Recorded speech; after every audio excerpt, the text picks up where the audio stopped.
12 dreams for the Red Queen under crown of stone. 8 voracious beasts born from 8 restless nights.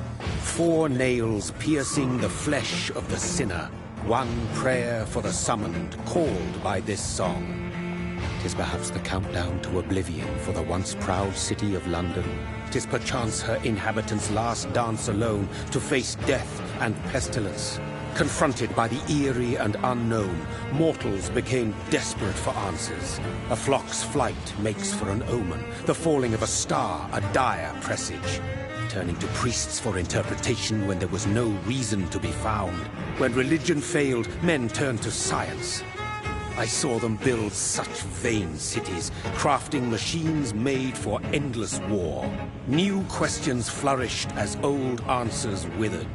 What is darkness but lurking sun? What is wall but enslaved stone? What is glass but tortured sand? What is song but a call to arms? What is hate but jilted love?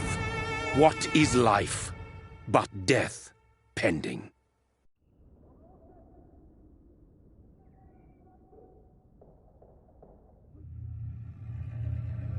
Death. Since the apple was plucked from the sacred tree, mortality was believed to be God's punishment, a righteous snare to keep mankind from ascending to the stars. They were all so wrong. Death is not a wicked thing, nor some holy retribution. A true punishment would be to never know its sweet kiss. Awaken from the harshness and be born once more.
Mary!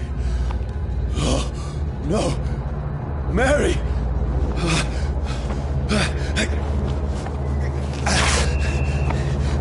Hold on! Please, hold on! Oh, God. Oh, no. Mary.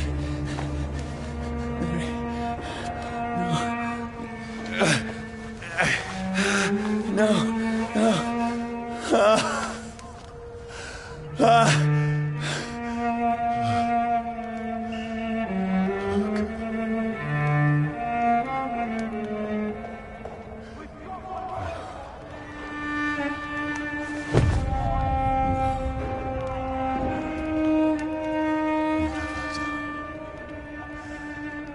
This horror. It's a nightmare.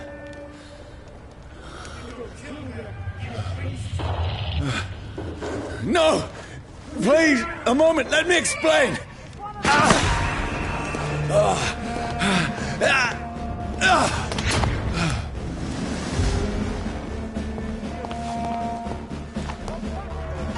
These patrols are after me.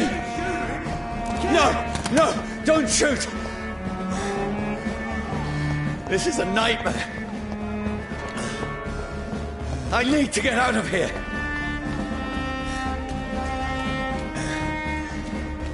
This can't be happening.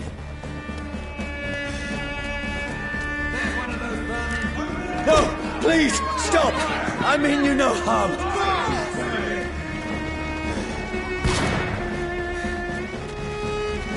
What's going on? Oh, Mary. What have I done? What's all this about? Has it fled? Shit, where'd it go?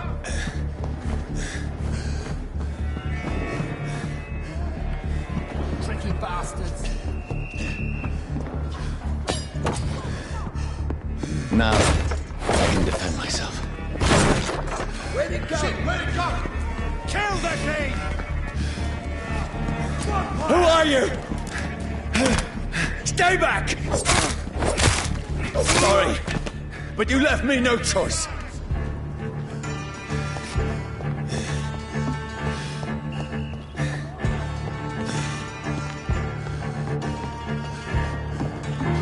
Who are you?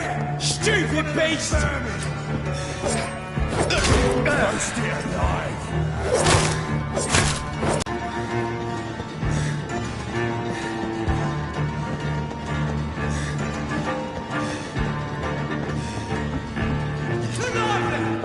No, please, stop! Who are you? Oh, Christ!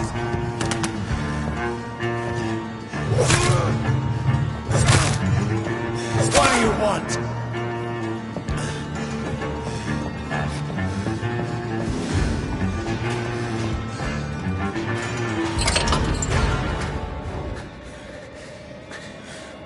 I mean you no harm. I need help. Die, you fucking leech! Please, listen to me. I can't make any sense of this. Shut up, beast! Who are you? What is this all about? What in God's name? I'll do the rest of the job. Just leave me.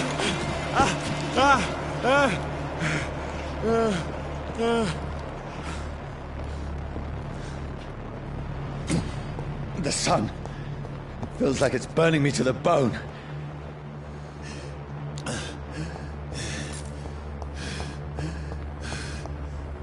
I need to find somewhere to hide. Let me go!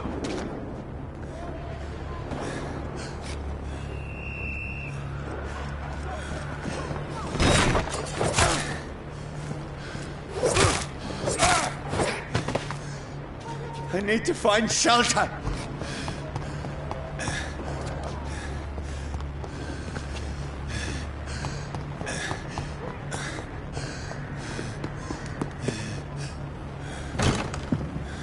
Is anybody there? What is this place?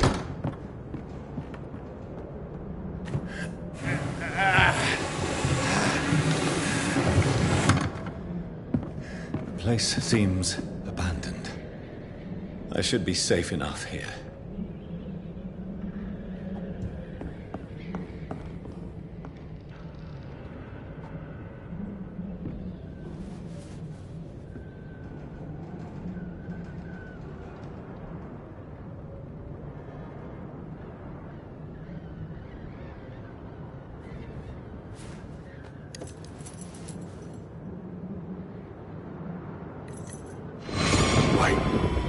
This one's dressed up fancy. Let's run through his pockets. Picking the dead's pockets? Are you serious? I've still a rent to pay. He's got no more responsibilities. What's this? Gold watch. Beautiful it is.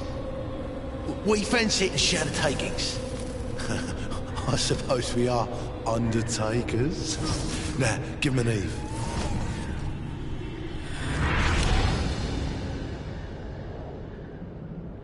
That's impossible.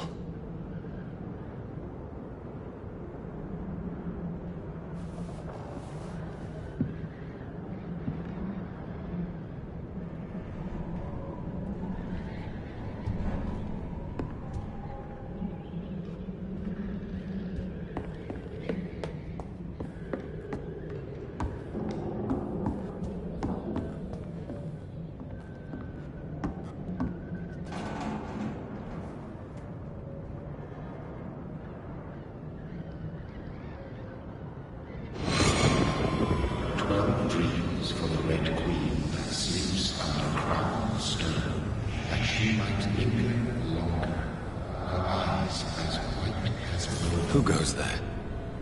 A prayer for the summoned by warrior song. A child born from darkness must take scent of his. Who's there? Are you referring to me?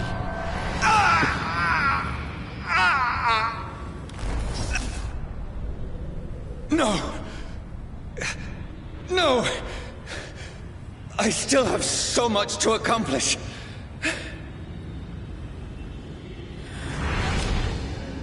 I still have so much left that needs doing.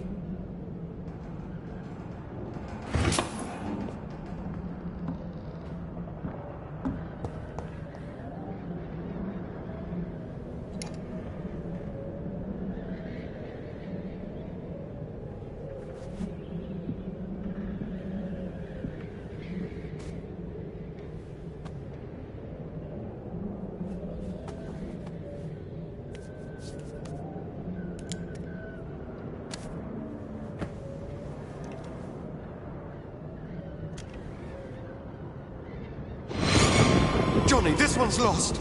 We need to leave. And now! No! There's time. I can save him. That's the enemy coming! The orders are to evacuate the hospital! Done. He'll live. And now what? We fight. Killing is a hell of a lot easier than healing.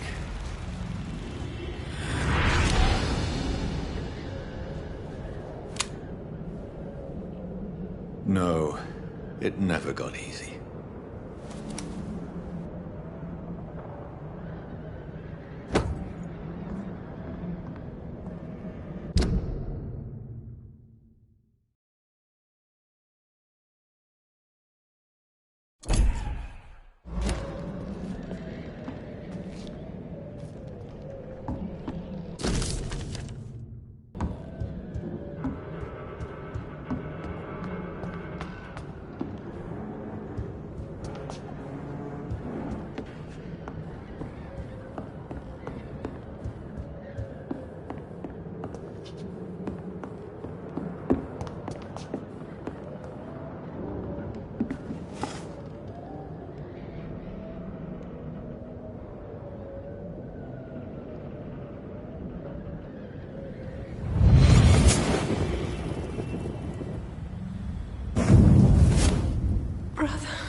Mary!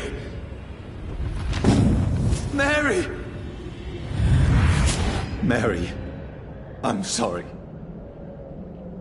Whoever did this to us, I will find them.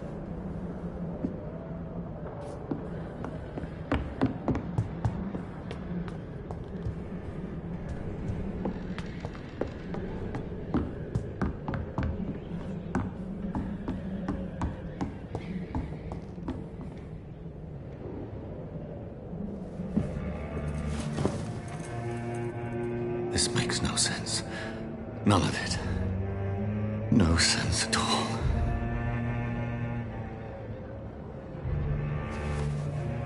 It's a nightmare. That's it.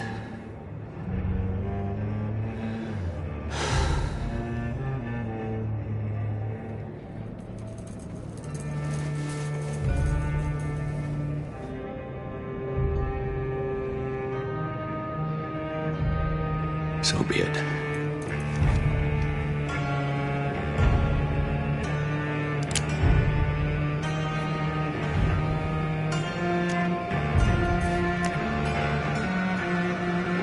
Rational thinking only.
This is absolute madness.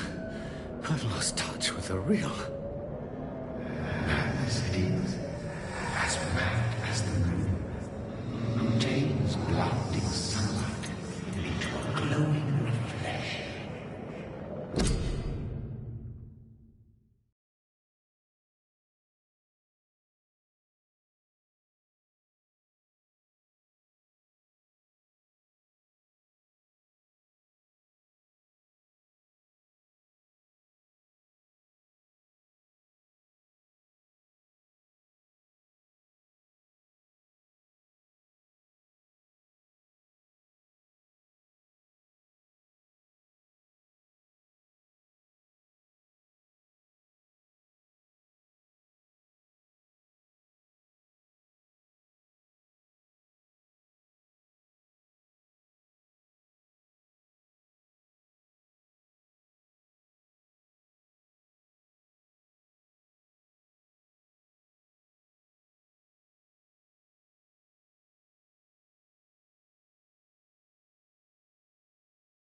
voice in my head. If I'm not mad, then it must belong to the one who made me.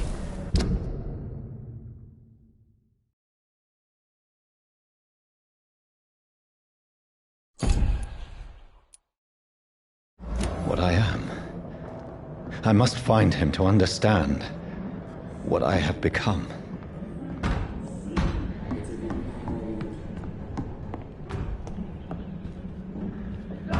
Where is it? It's closed. These people want me dead. I need to leave now.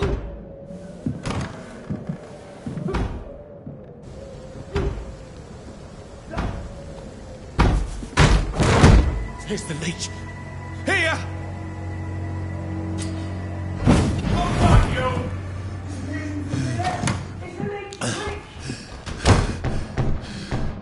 My head's spinning. Oi! Come out, you coward! It's locked. Clever fucking beasts.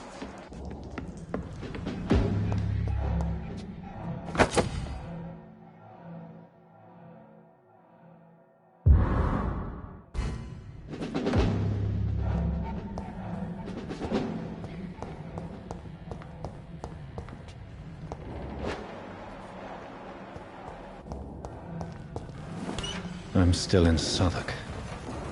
I must reach the west. Die, vermin!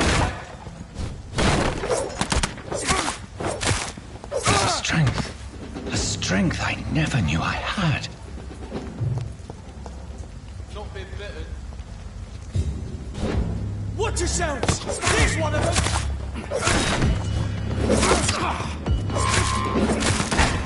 We have to stop it!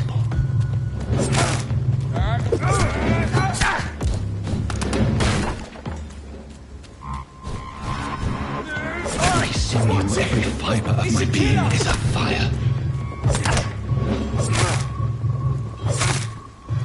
I feel like a child learning the limits of my body.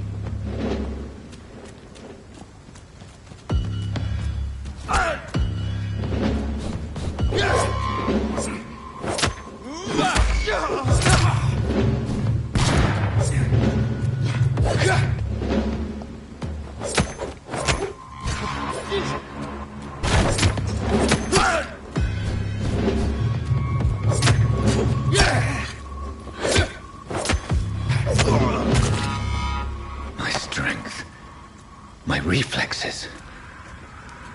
I'm not human anymore.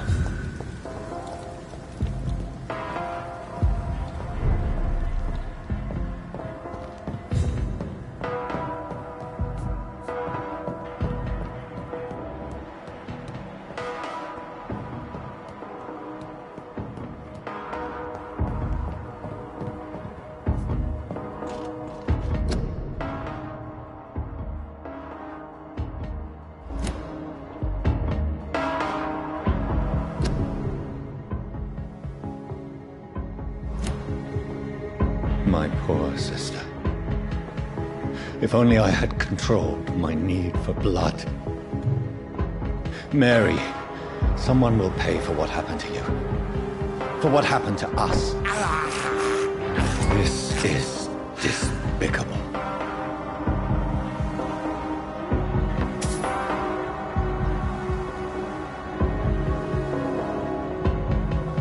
I cannot enter. It's locked, all right. I have this thirst for blood.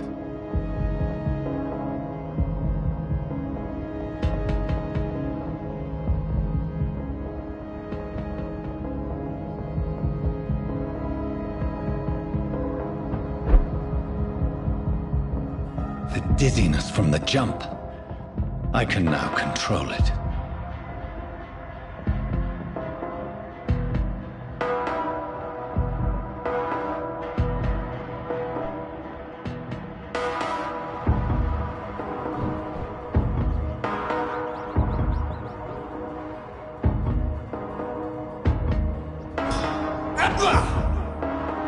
What will London have to say to me?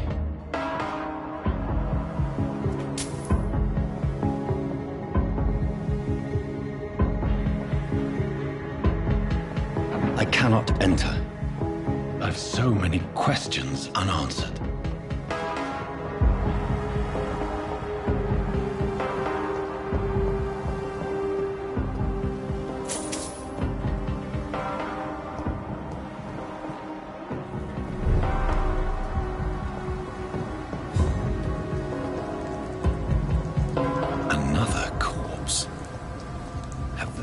Streets of London become a mausoleum.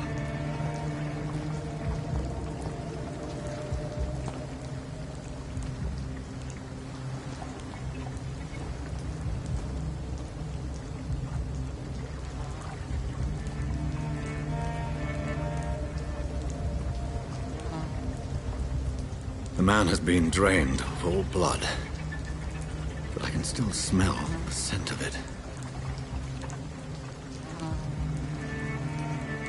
I follow the scent's trail. Perhaps it will lead me to my assailant.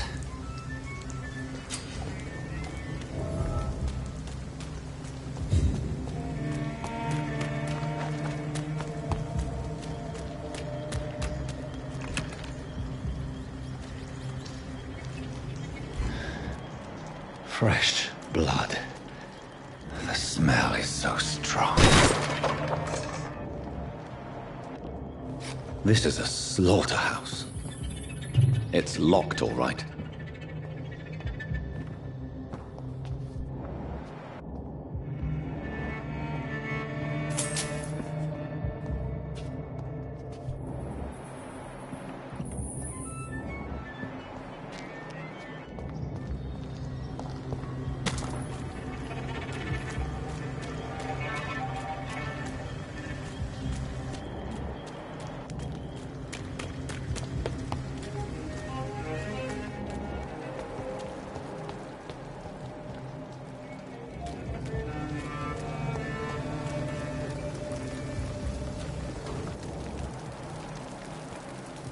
There is no one in sight.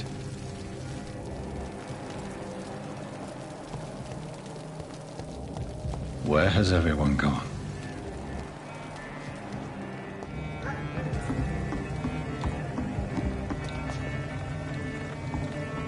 According to the blood patterns, that's where the victim was attacked. So that must be the killer's trail.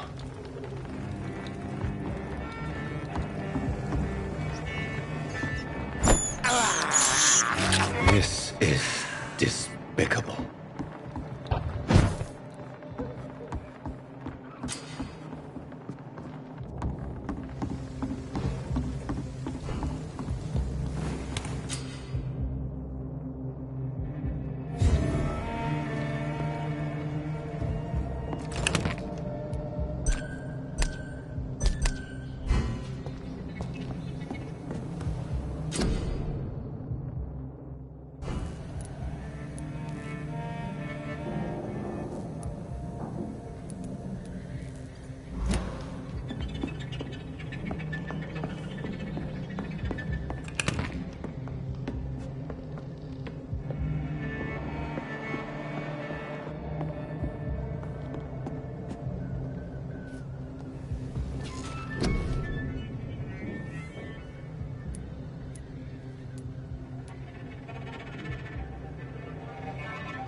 That's strange.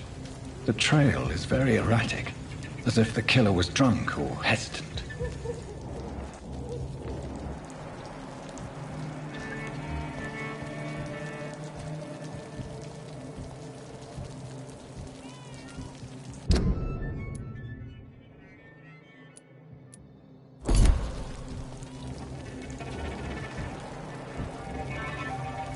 At last, a little life. Welcome, sir. Like you need a drink. Yes. I apologize for my outfit. It's been a long night. Been there, seen that. Don't worry, things can only get worse.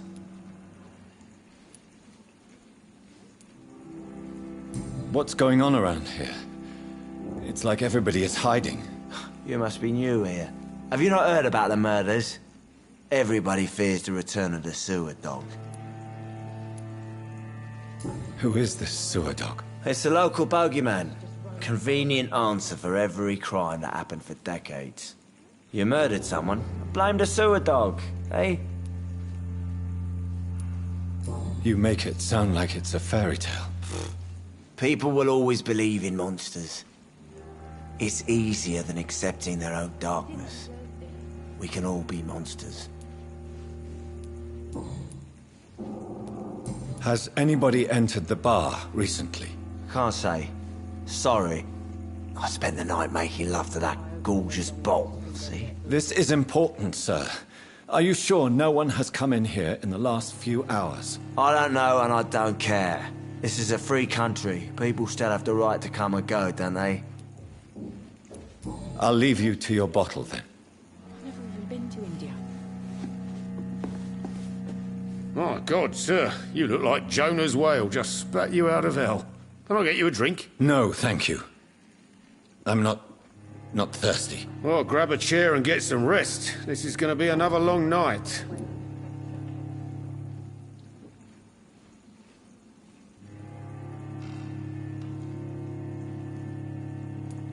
Why is it going to be a long night? You must be new around here. Don't you know about the murders? Tell me more about these murders. Every morning for the last few weeks, bodies have been found. And those poor sods didn't die of flu. Do the police have any leads on a suspect? Even before the outbreak, coppers never came round here. We're on our own. People die in these parts all the time, and no one cares. Where am I? Where is this place? You're at my bar, sir, the Turquoise Turtle. The last ray of light in this dangerous part of town. So you're open all night? Yep. Figured people might need a place to rest in these dark times. Aren't you scared? Scared of what? All the bad shit happens out on the foggy streets. And I never go outside. I'm looking for someone who might have passed through here recently. Wondered if you might help. It's been quiet tonight. The only other person I've seen went straight up to his room. Thought it was kind of rude, actually. You mean he's still here? Well, yeah. He paid for the entire week. Who is this man?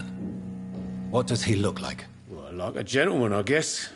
Well-dressed, quite polite. A professor or something fancy like that. Always writing, reading notes. How long has he been here? He rented the room a few days ago and didn't say when he'd leave. I need to meet this man. I have questions. Just climb the stairs and knock on the first door. I heard him open his window, so I guess he's still awake. And, sir... Yes? No funny business, you hear me? This is a respectable establishment.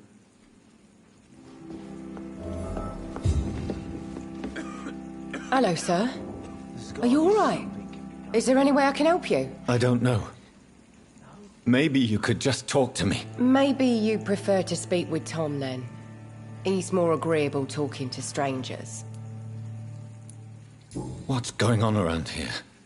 Where is everyone? Too many dead, sir. First the epidemic, and now all these terrible murders. The murders. What can you say about them? Bodies found in the streets every morning. Drained of blood. It's just horrible. Some say the sewer dog is back. The sewer dog? What's that? No one knows. People have always disappeared around these parts. The ancients say It's the sewer dog coming out to feed. But now he's killing in the streets. What have you heard about the epidemic? There's a Spanish flu. Yeah. Killed so many last summer. Thought we'd seen the last of it. Dozens dying every week. Are the authorities doing anything? Nothing. There are so many quarantine zones in London now. It's gotten really hard to travel across town. What is this place? This is Tom's bar, the Turquoise Turtle. I'm the barmaid here, Sabrina, if you want to know. Are you always open this late at night? No, it's only since the epidemic started. Tom thought that people may need a safe place to stay. You don't seem to have much business. Where is everybody? Well, most people are sleeping right now. And those that are awake tend to avoid going out. What with the murders and all. I just want to talk. I didn't mean to scare you. I'm not afraid, sir.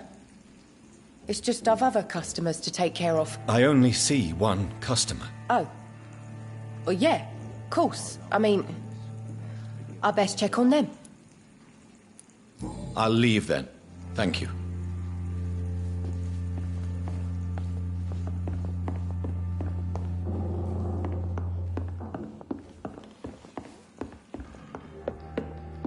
There's gotta be something can be done to get out of this bullshit. It is no place for you. Prewen has several patrols roaming the area. They do not pursue me. But they're looking for vampires, and they're most efficient. They'll not relent until the killer has been identified. I have a common objective, but I require...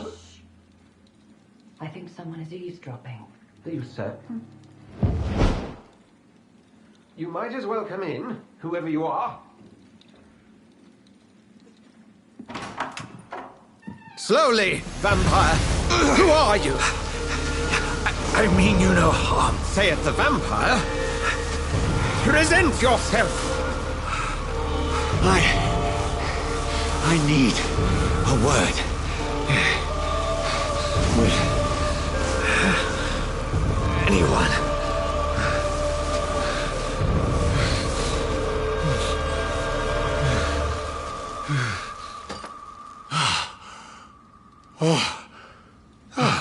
Well, that's something I can do for you.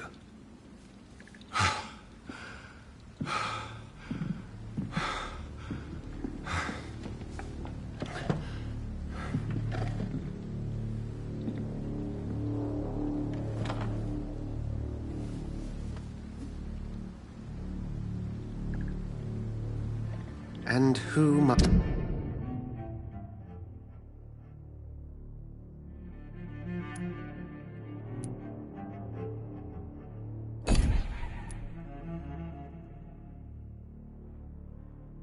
might you be?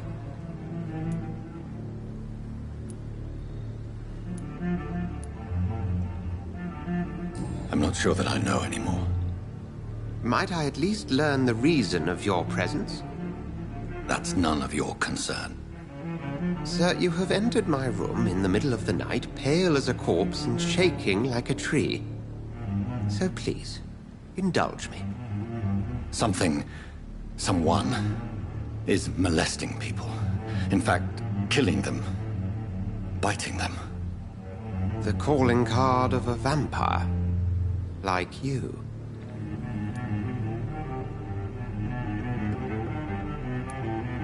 I've been hunted down in the streets and attacked. I'm a victim here, too. I believe you. Then if you are not a vampire, who or what are you? Dr. Edgar Swansea of the Brotherhood of St. Paul.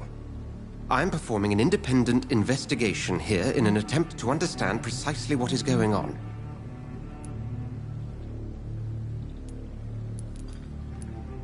I heard another voice, that of a woman. Who were you talking to? Ridiculous. I've no idea what you're talking about. Something tells me not to trust you. Then the feeling is mutual. What have you uncovered concerning the murders? It started a few nights ago. Rumors of violent murders. The docks have always been, shall we say, somewhat unsavory. But this is different. How different? And what exactly is this Brotherhood? Sir, if the name is not familiar to you, then we shall discuss it another time. Then help me find the culprit. I may. If you'll first tell me why you opened this door. I followed a trail. The scent of blood from a recent victim. It led me here. You thought I was your aggressor. That explains a great deal. We are both chasing the same shadow.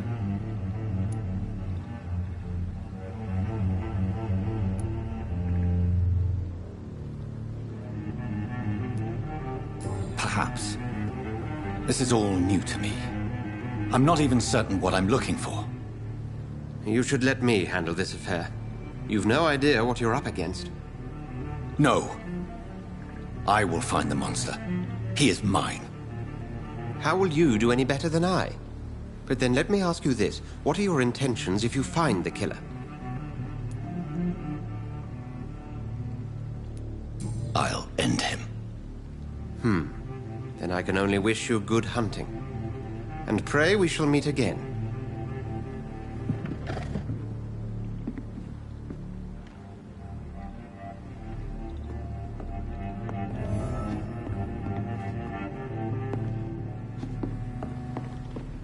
Would you be so kind as to leave the room?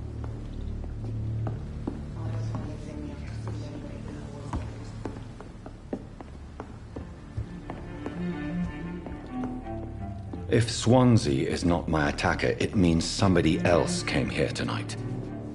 Someone must know something.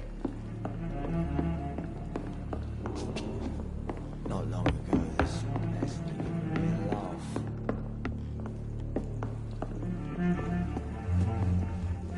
I think I'm losing my mind. Hello, sir. I should just... May I disturb you again? And you're still ugly as sin. I'll leave you to your bottle, then.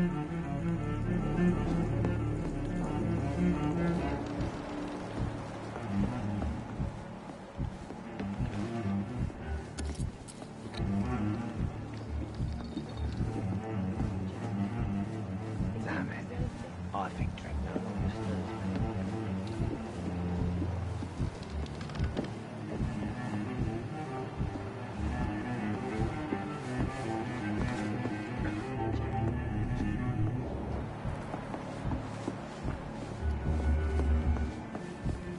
There's gotta be something can be done to get out of this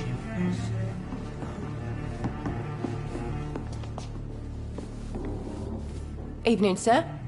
Can I help you? I have a few questions for you. Well, if you must. I spoke to Dr. Swansea. He's not the man I'm looking for. Now, I want the truth. The truth? What do you mean? I suspect that someone else was here tonight, and I don't think Tom wants to tell me about it. I'm just the barmaid here, okay? If Tom says you're the only visitor we had, then you're the only visitor we had. I can feel your fear, madam. Please, tell me what's going on. It's Will. William Bishop. He came in here earlier tonight and he... Well, I thought he was going to clock someone. What happened tonight? He was dead drunk, as usual. My God, his eyes. His face. He must have caught something awful. He shouted and cried. It was terrible.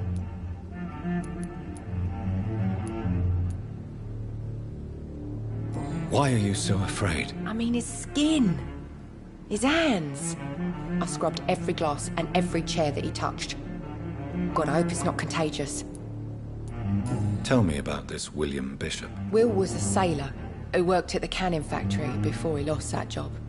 A nice bloke, really. He's never been violent. Until tonight. Why keep it a secret? Why not tell me about it? Tom's nothing if not loyal. After Will lost his job, he offered him one ear. They used to be good mates. But recently, well... Will started to get very aggressive. I see. Thank you for your candor. I'll be sure to talk to Tom.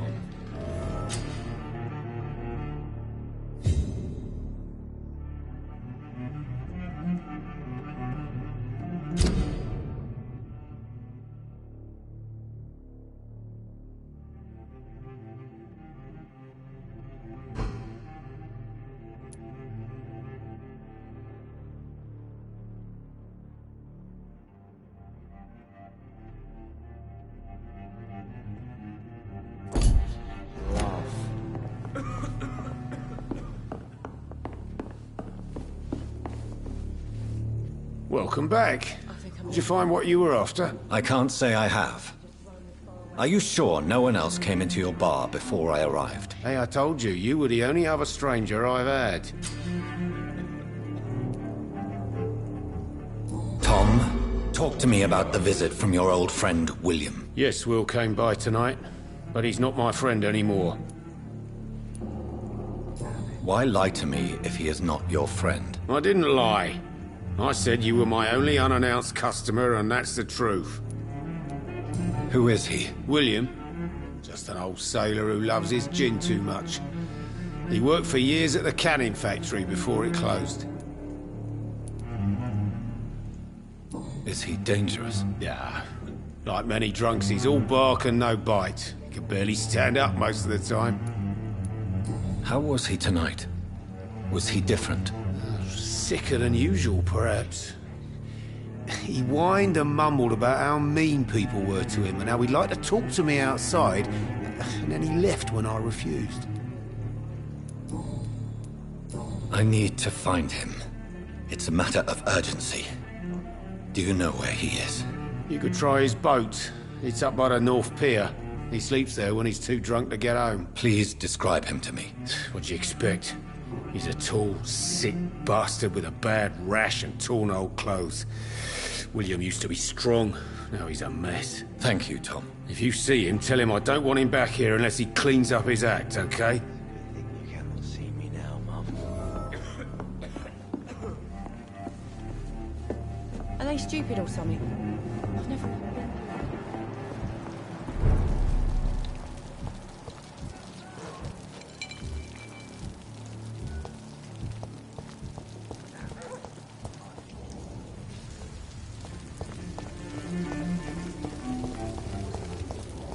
I will get to the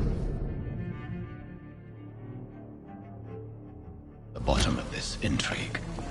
What's been done to me, to this city?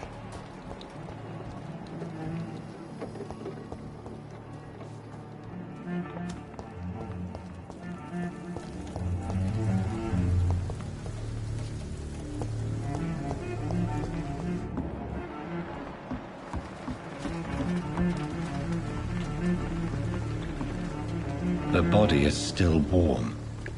This man has just been drained of blood. This man was armed. He tried to defend himself. This corpse has been dried of its blood, just like the previous victim. Blood and empty gin bottles. This Bishop fellow is something of a heavy drinker. What's this? Some sort of note. There are blood splats on the other side of the canal. I must reach that barge.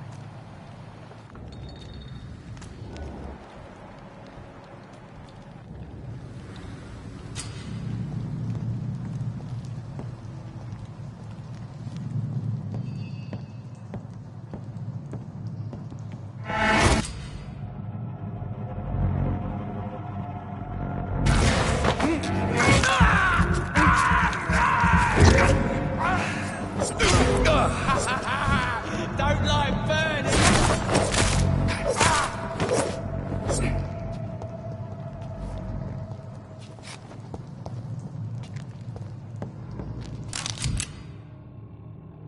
Ammunition crate. Good. I may need a lot of bullets. I feel like I'm back on the front line again. There's nothing here.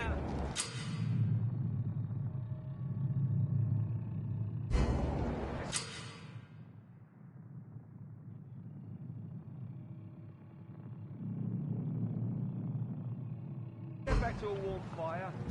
Shut that foolish mouth of yours. You ever know McCullum to be wrong about anything? Right. No time I can remember. But I've only been... the lead,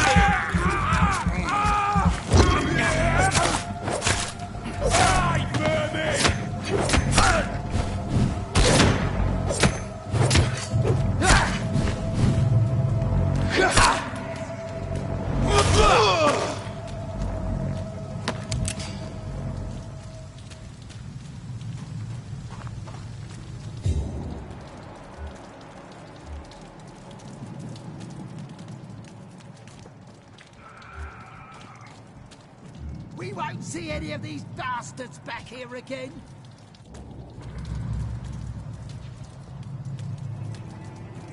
Leech spotted! Watch out!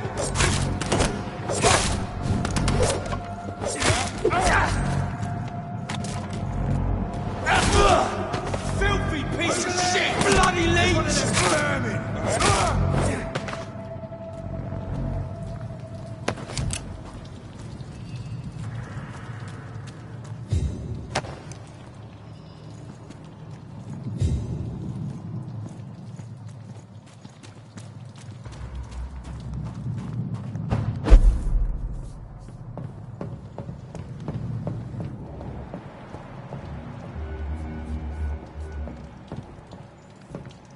Over there! There's one of them vermin!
Fresh blood. The whole building reeks of it. The scent is so strong it makes me dizzy.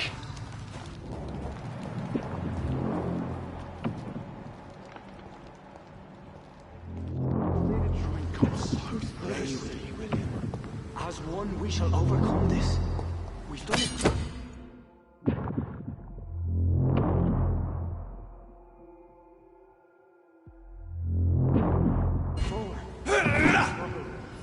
I had a drink outside tonight, but it did not quench my thirst. I must have more. Please stop. This place reeks of bloodshed. Dearest friend. William, my arm. I can't This feel it. creature is bedeviled. I must put it down.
William was an honorable man. I could have saved him. Mr. Hampton, are you in there? I knew him well, another lost soul, a kindred spirit. Sir, listen to the sound of my voice. I'm a doctor. You're suffering from shock. I must return to my flock. They'll stray without me.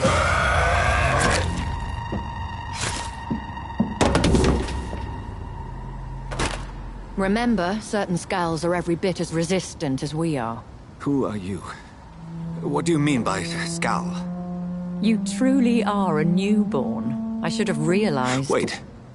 You are the woman from the bar. Are you...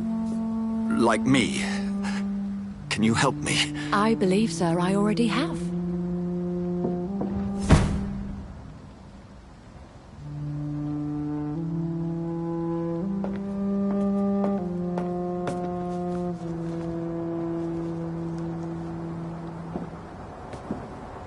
By George and the Saints, you've solved the mystery of these terrible murders.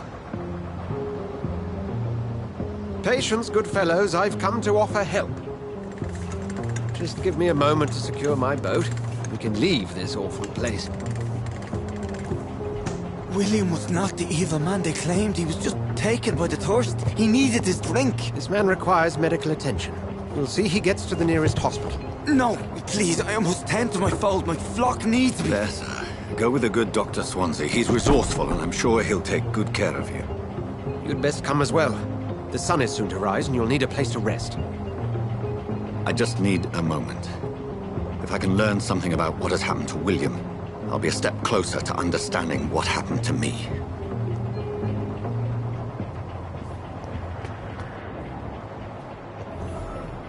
This poor creature can't be my maker. Could it be some subspecies of vampire? I must find a place to analyze the blood.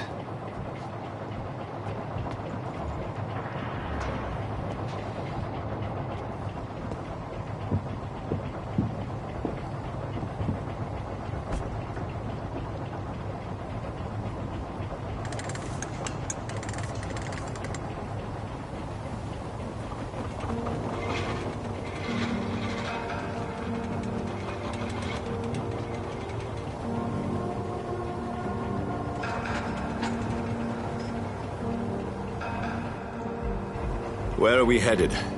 We're on our way to the Pembroke Hospital. It's just across the canal.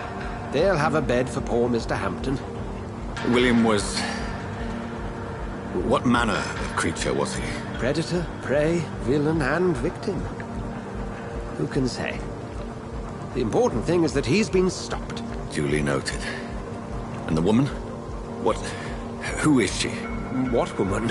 Oh, don't play me for a fool. You used me to locate that skull. You must know who she is. And I thought you a gentleman. You shouldn't talk about a lady behind her back, but I will tell you she values her privacy. Were London as peaceful as she appears from the middle of the canal?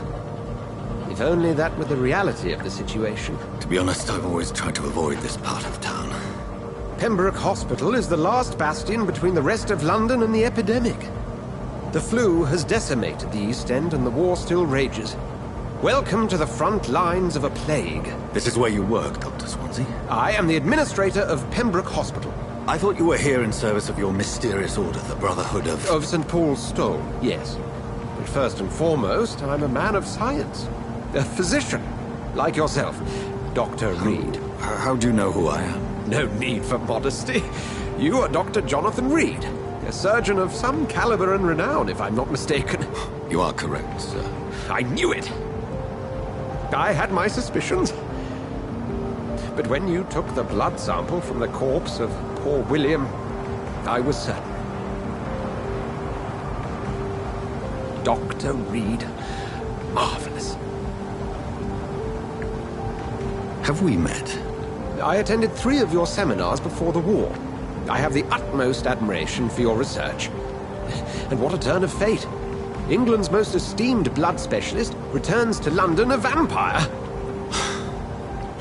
That word, again, from a so-called man of science. I understand. Traditionally, the role of science is to refute myth, but when myth walks among us, the Brotherhood of St. Paul has dedicated its purpose to their study. There's so much for you to learn. Of that, you are right. Well, then let me be blunt. Join my staff at Pembroke Hospital. As a physician. I suspect you'll not find a better post of employment to contemplate your predicament. This is sudden. I was returning home to see my sickly mother. But alas, that was before contracting this... affliction. Dr. Reed, take a moment to consider. The post would be for the night shift, providing a good explanation for your absence during daylight hours. You'll be adequately reimbursed, and have a place to hide. I even had the forethought to bring some clean clothes. So, what do you say? It seems I have little choice, but yours is a generous offer, so I thank you. Brilliant! Oh, Jonathan, this is one for the book, and the beginning of a beautiful friendship.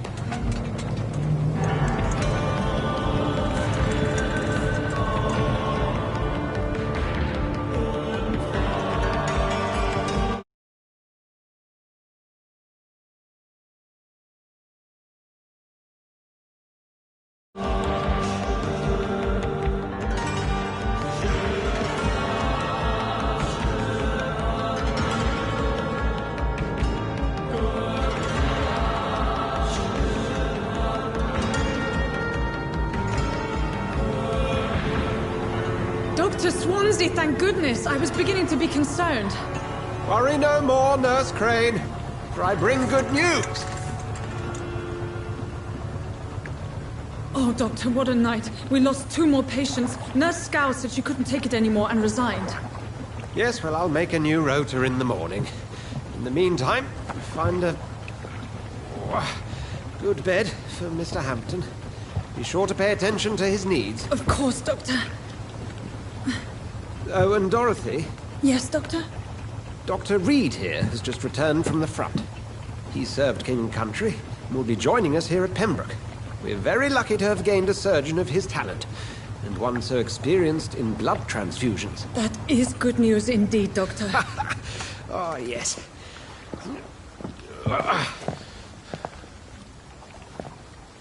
Here at Pembroke, it's not what we have, but what we haven't.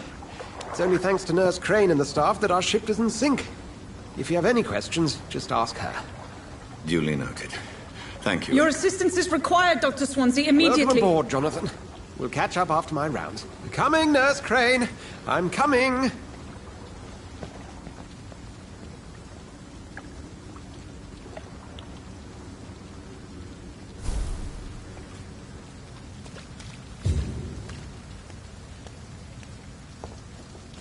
I'm sorry, Jonathan. Mr. Hampton needs me right now.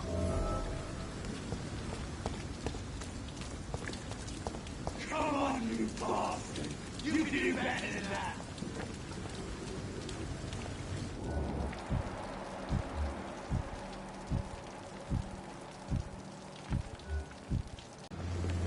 Now, it's my turn!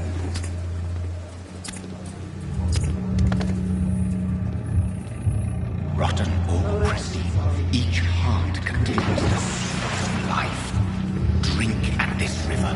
Try it all.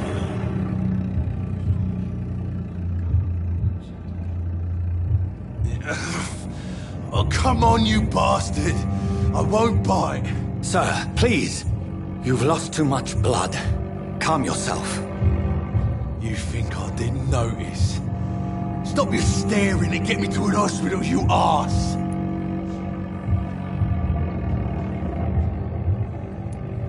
Insulting a good Samaritan. Not exactly the way to get rescued. All right, sorry. I am in pain here. My guts are spilling out onto the street and you're yabbering on. Yes. That's a very nasty wound you've got there. Take my word, I am a doctor. Dr. Jonathan Reed. Name's Clay Cox. I'd appreciate you helping me to a better place, Doc. Follow me, Mr. Cox. Let me assist you to that better place.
Dance with him the dance of life and death.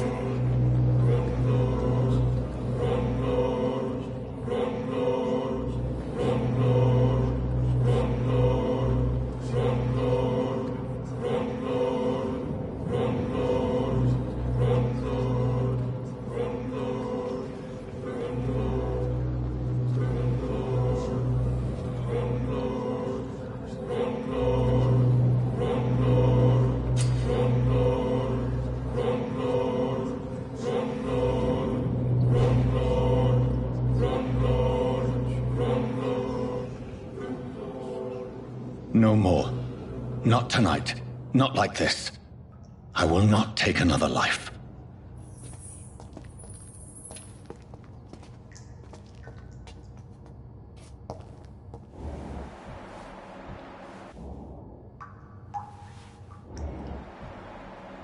Did I black out?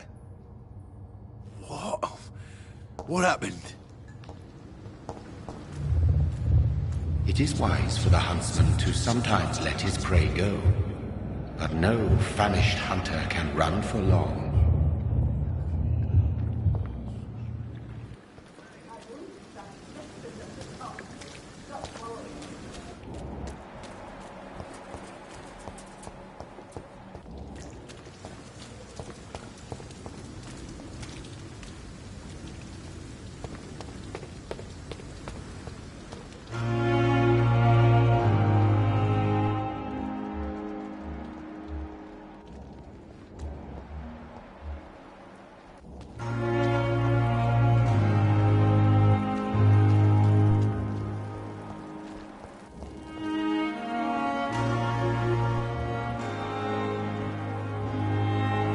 Good evening, nurse. I'm Dr. Jonathan Reed, the new surgeon here at the Pembroke. Dr. Swansea has already told us about you, sir. I'm Nurse Gwyneth Brannigan. Welcome to the Pembroke Hospital. Did he really? It's a good thing I wasn't hoping to keep a low profile. All members of staff have already read about your new blood transfusion technique. Dr. Swansea made sure of that. I see. Well, I'm a little surprised, but I suppose I'll just have to deal with this unexpected notoriety. You must know, blood transfusions are Dr. Swansea's primary subject of research. He is convinced it is the future.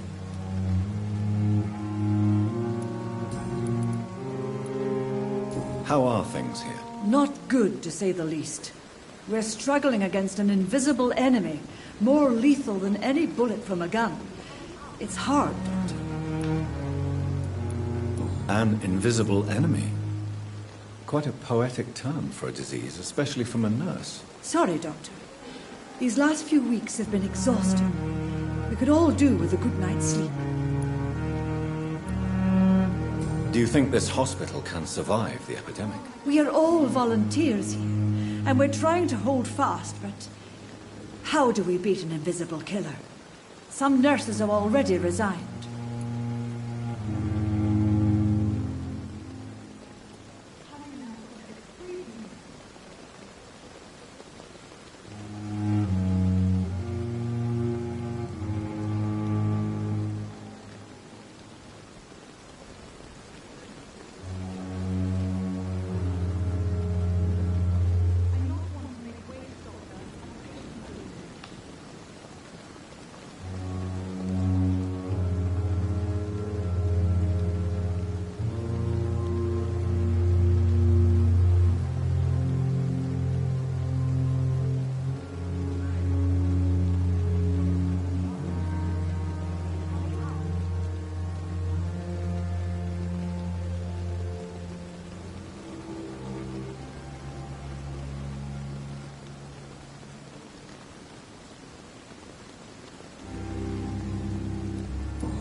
I'm not familiar with all the staff yet.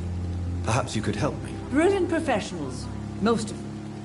Dr. Swansea has a gift for recruiting talent. Most of them? Is there a problem I should know about, nurse? It would be inappropriate for me to speak ill of a colleague.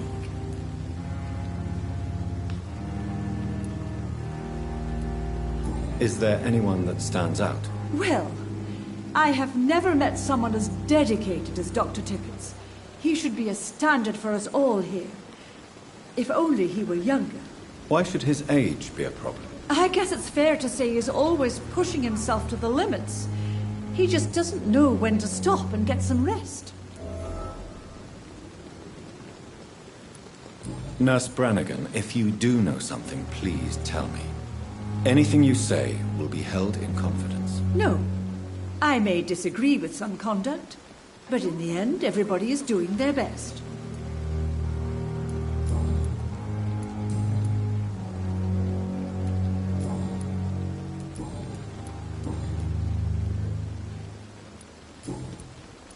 Goodbye, nurse.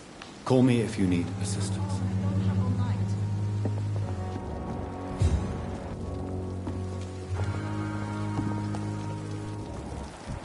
Doctor, where have you been? I've little time to play hide-and-seek with new staff members, no matter how illustrious they may be. I found a wounded man by the docks. He answers to the name of Clay Cox. He requires urgent medical attention. Already making the rounds? That's the Pembroke spirit. I'll ask our porter, Milton, to bring him back immediately. Thank you, nurse. What can I do for you? Dr. Swansea insisted we provide you a quiet office. You'll find it on the second floor with your name on the door. Thank you. Nurse Crane, isn't it? Yes, Dorothy Crane. Welcome to Pembroke Hospital, Dr. Reed. Your office has been prepared. I would like to ask a few questions first. And Mr. Hampton, the patient we brought in, how does he fare? I gave him a sedative to help him sleep. Poor thing was in quite a state of shock. What kind of man is Dr. Swansea? Well, you accepted the job from him. I thought you would have known about your employer.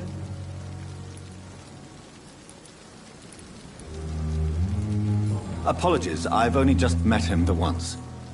This is sudden. I've only just returned to England.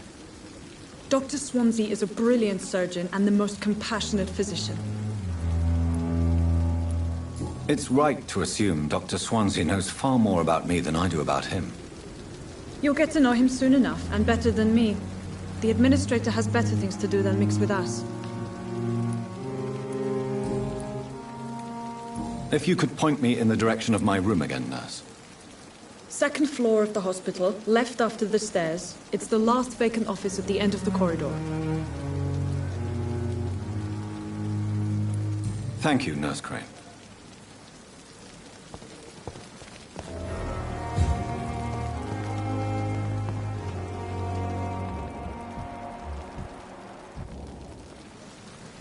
Good evening, sir. I'm Dr. Jonathan Reed. I'm new here. I've already heard about you, Dr. Reed.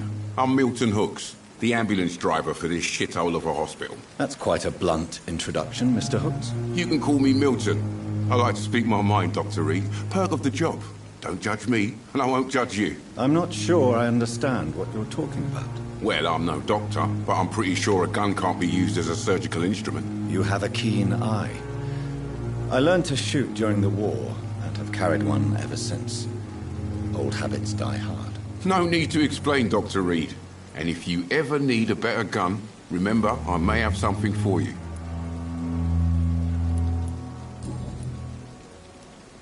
How is the situation around here? You want to hear the situation is all right? It's fucking awful. We lack everything, and it's getting worse every day.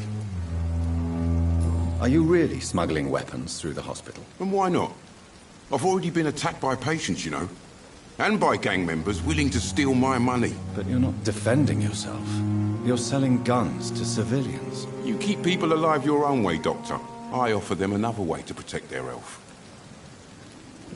So what do you do exactly in this hospital? Apart from smuggling guns, I mean. I've been an ambulance driver since... too long, I guess. I bring sick people here night and day. It's a dirty job, but I get it done. Most of the time.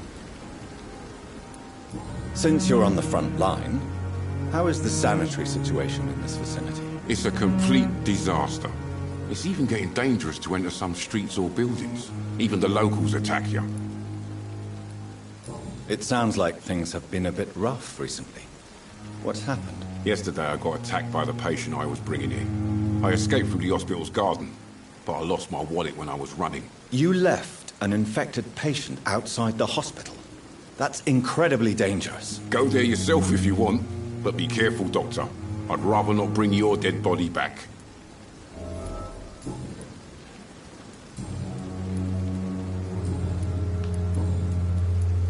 I'd like to see your goods. Wise choice, Dr. Reed. A reliable gun is what everybody needs these days.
Dr. Swansea is right.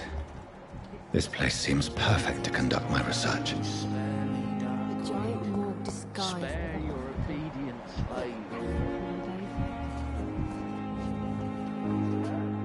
Good evening, nurse. Good evening, Doctor. I don't think we've been introduced yet. My name is Pippa Hawkins. And I'm Dr. Jonathan Reed. Dr. Swansea has recently offered me a position. How would you describe the situation at the Pembroke Hospital? It's serious. The flu is wreaking havoc amongst the staff and patients. We are running out of everything. Nurse Hawkins, the Spanish flu won't last forever. Even the Black Plague didn't kill everyone. I wish I could believe you.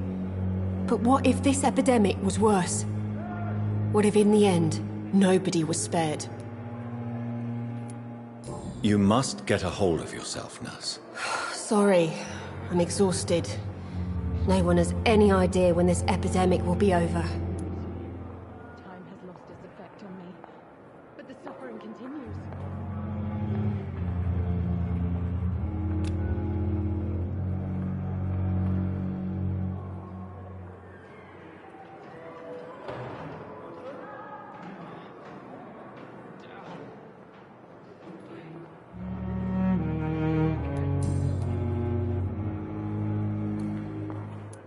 How long have you been a nurse? Well, long enough to see that the epidemic is winning. And no matter how qualified you are, don't tell me you'll change that.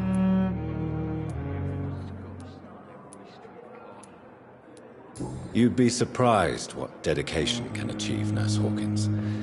In medicine, sometimes we're just a test result away from a miracle. Sorry, Doctor. I don't want to sound bitter, but I'm just too tired to give a pep talk like Nurse Brannigan. How is the Pembroke staff coping with the epidemic? Well, not well. Milton, the ambulance driver, is even more grumpy than usual, especially concerning doctors. Why is Milton grumpy on a daily basis? Is it just an act? Milton's not the kind of man who's bothered about a bad reputation, whether he deserved it or not. Why does Milton dislike doctors? I don't know. Just ask him. But be warned, Milton is not the chatty type.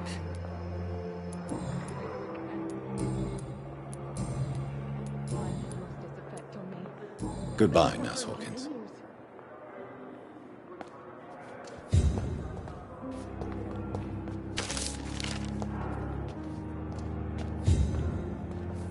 Good evening, miss.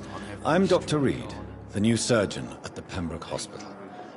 And who are you? Your name has no meaning to me, mortal. You're nothing but dust blown by the winds of eternity. I beg your pardon? What are you begging for, mortal? My clemency? Well, tonight maybe I'm inclined to mercy. You'll never forget the night you met Thelma Howcroft. You keep calling me mortal. Why is that? And if I'm mortal, what are you? Well, Dr. Reed, if you must know, I'm a vampire. And why do you believe you're a vampire? I don't need to believe anything. It is what I am. It is what I feel within this hollow shell of flesh. Please, describe to me how you feel. What is it like to be a vampire? I can hear my body crumble from the inside as my flesh cracks and fades. I sense the last pulse of postulant blood within my drying veins. I need new blood. I see. Have you ever heard of Cotard syndrome, Miss Howcroft? Never. It's a mental illness discovered by a French neurologist named Jules Cotard. The affected patients are delusional. They believe that they are putrefying, that they are dead, a ghost or a ghoul, or in your case, a vampire. Delusional, you say? Oh, sad and petty mortal. You can't even begin to understand the concept of immortality. And you think it is I who am delusional. I'm assuming you must be a patient here. Am I right, Miss Howcroft? It's only a cover. To hide from my enemies. I can leave whenever I want. As a woman, a spirit, fog, or bat? Who are these enemies you mentioned? Can you describe them? I cannot say for sure. But I sense their eyes on me from nearby. I feel them watching me every time I visit the garden near the morgue. The staff here are not your enemy. They're here to help you, to care for you. I'm not speaking of the doctors in white. I'm speaking of the men and women who hunt me. For I am a vampire! I see. Don't worry. These people will not find you here. I'll personally make sure they leave you alone. Thank you, mortal. But do not interfere with them, for you are no match for those that hunt me.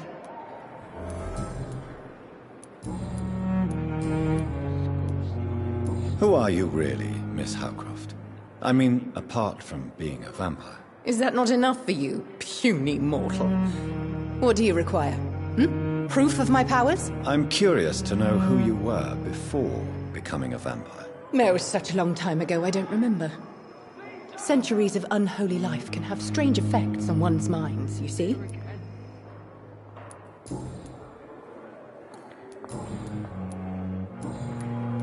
I'll leave you, Mistress of the Dark, to your nocturnal activities. I wonder what your last thoughts would be, sir.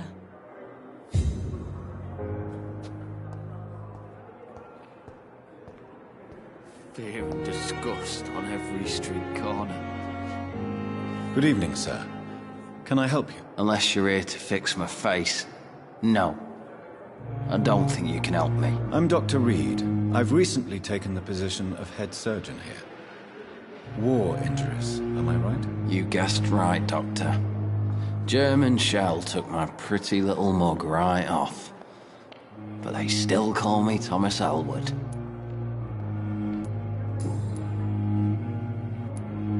How is your stay with us, Mr. Elwood? Oh, it's bliss. I just escaped death in the trenches to be surrounded again by the moans of the dying. Can I ask you precisely why you're a patient here? It's the pain, sir. The drugs don't work. It just hurts under the scars, if you get my drift. Can I do anything for your pain? Nurses gave me a bunch of pills. No effect. Told you. It's like the flames are under my skin, burning away. Who is treating you? Is someone in particular looking after your case? Nobody since the old and tired doctor spoke to me. Started to think I was forgotten about. Wouldn't blame you. You don't seem worried by that. My face hurts so much more when I smile or cry. I've learned it's easier not to speak. But be assured I'm smiling inside.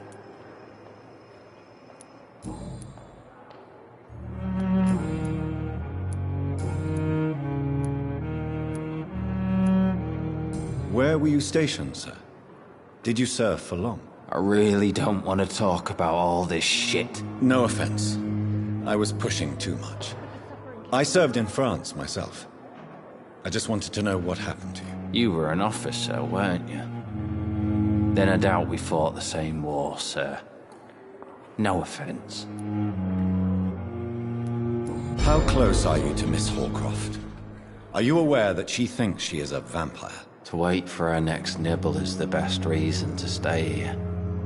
Every time she approaches my bed, she treats me like something tasty. A normal person. Aren't you afraid? She may hurt you if the game goes too far. She's quite harmless, I can assure you.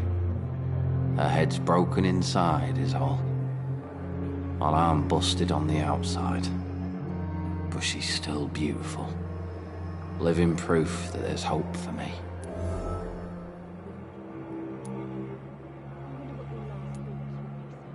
So do you let her bite you? You know that's not sanitary. And why not? She's only supping a few drops of me blood. And the pain, it's real for once. She could decide to bite less willing patients. Then it's another good reason for me to stay here, Doctor. You do realize she's mentally disturbed. It's called the Cotard syndrome. She truly believes she's a vampire. In her madness, she never refers to my scars. And frankly, if I could, I'd join her world. It seems much more fun than the real one.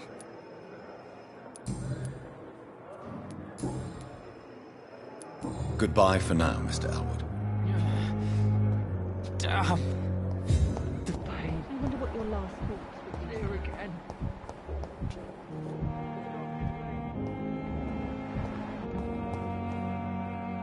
Good evening, Mr. Hampton. How do you feel? Dr. Reed, is it? Oh, sir, I must apologize for my behavior. What do you mean? I was not myself in the factory. Fear and exhaustion made me say awful things to you, I'm afraid. You remained perfectly nice and polite. A little delirious, perhaps. But who wouldn't be after enduring an abduction? Thank you, Doctor. That's a relief. Now all I need to do is rest and return to my flock.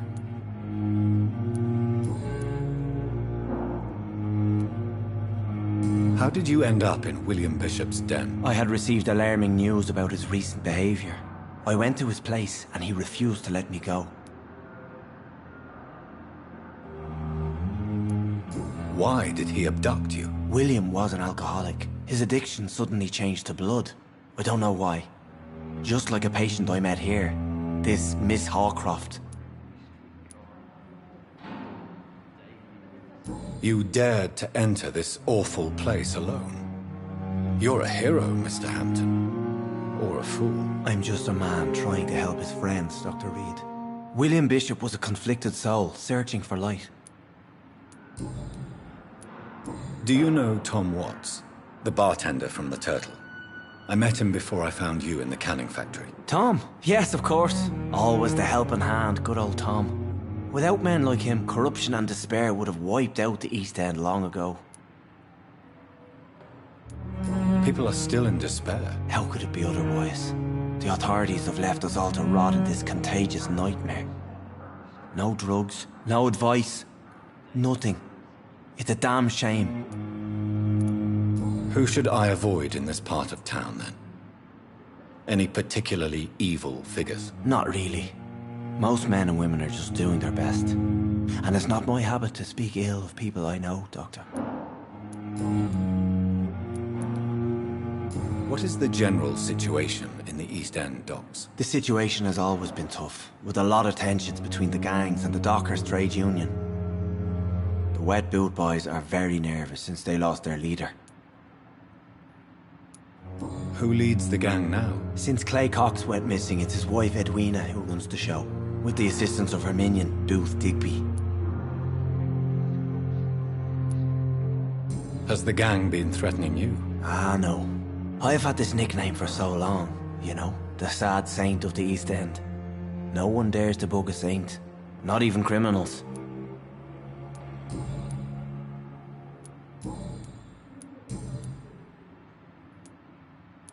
What do you do for a living, Mr. Hampton?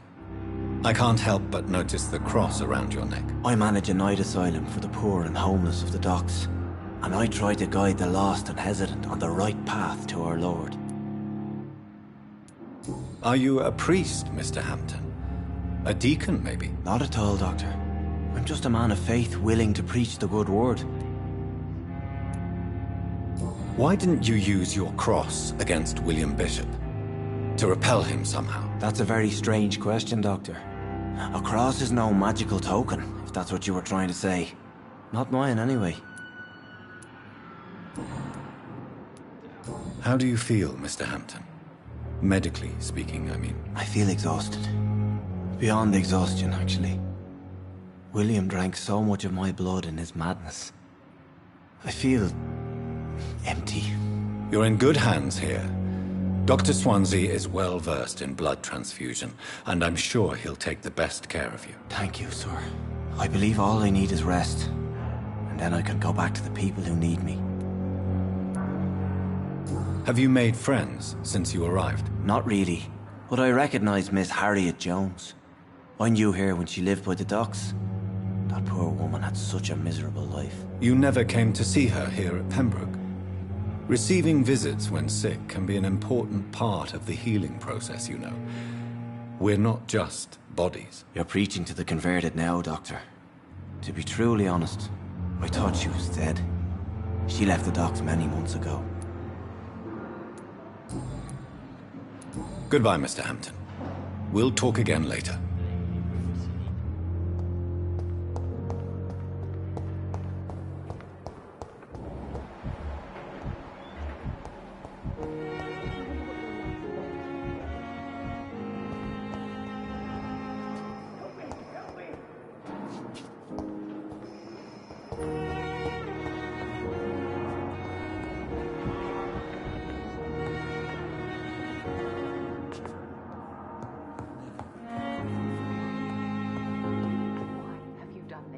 Good evening, sir.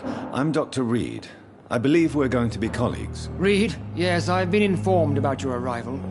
I'm Waverly Ackroyd. Welcome aboard, I suppose. Does my arrival inconvenience you in some way, Dr. Ackroyd? Let us just say that I don't particularly share Dr. Swansea's enthusiasm for hiring you. What we need here are reliable professionals, not overrated dabblers.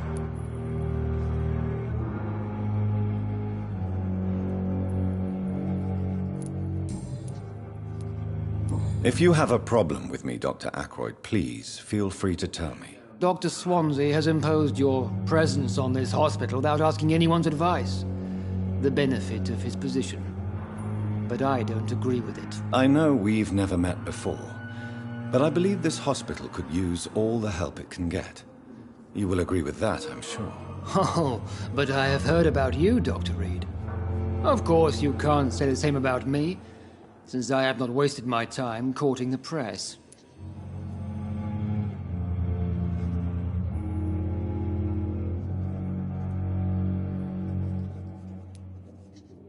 There is no need for such animosity between us.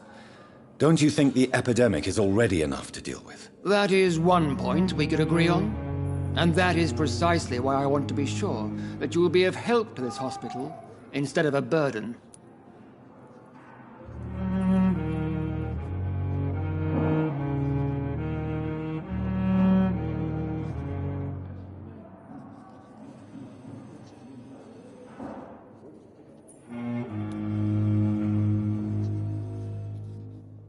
Since your tenure in this hospital is longer than mine, perhaps you can tell me more about this place. Let's just say I'm tired of the carelessness around me. I have always respected the skills of Dr. Swansea, but over time his enthusiasm has become displaced. Carelessness? Exactly what are you talking about? We're here to save lives. The people who trust us are not volunteering for experimentation. They're here to be healed. I don't intend to run any radical experiments, Doctor. Medical methods were created through audacity and ego. But there are rules in our line of work, and they're here to protect our patients.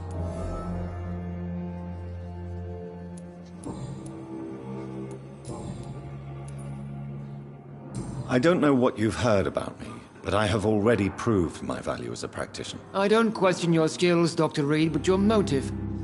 Is it money, fame, or are you truly dedicated? And what exactly is that supposed to mean? I served in the war just like you. But unlike you, I did not use the wounded to play the modern sorcerer. Be careful what you insinuate, Dr. Ackroyd. I only want you to admit you used those men to improve your theories.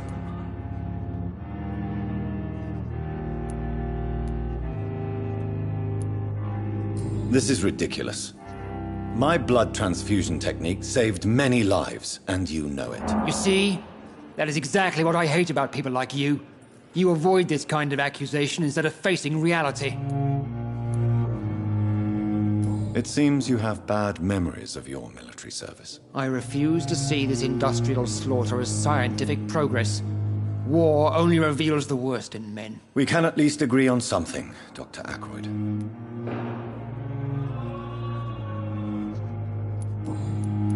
Thank you for your time. We'll talk later.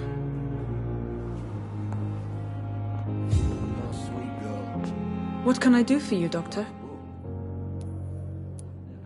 Thank you, Nurse Crane.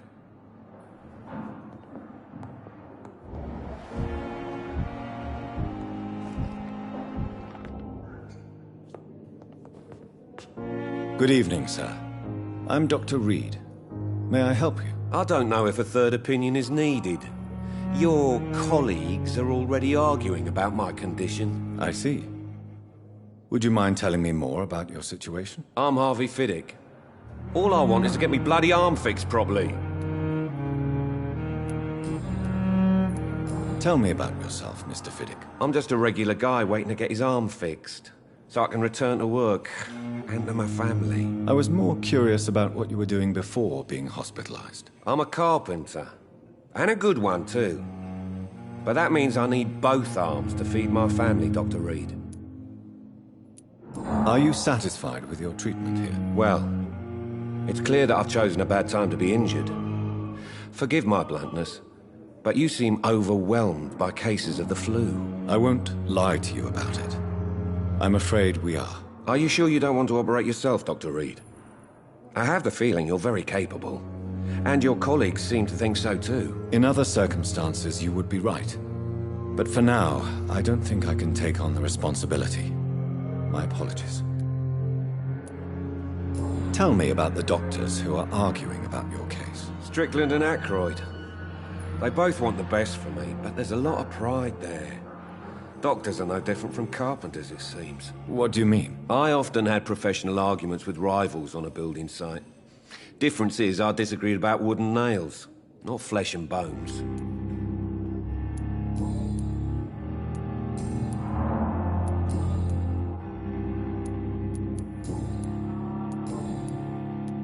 Goodbye for now, Mr. Fiddick. I'll see you later.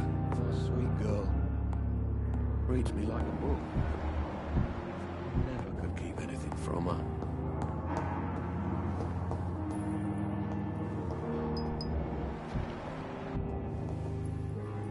Good evening, Doctor. I believe we're going to be working together. Dr. Reed. Dr. Swansea informed us of your arrival, but I could not dare to believe we'd have such good fortune. Such an honor, sir. Thank you. And you are? I am Thoreau Strickland, Dr. Thoreau Strickland. I'm a great admirer of your work, Dr. Reed.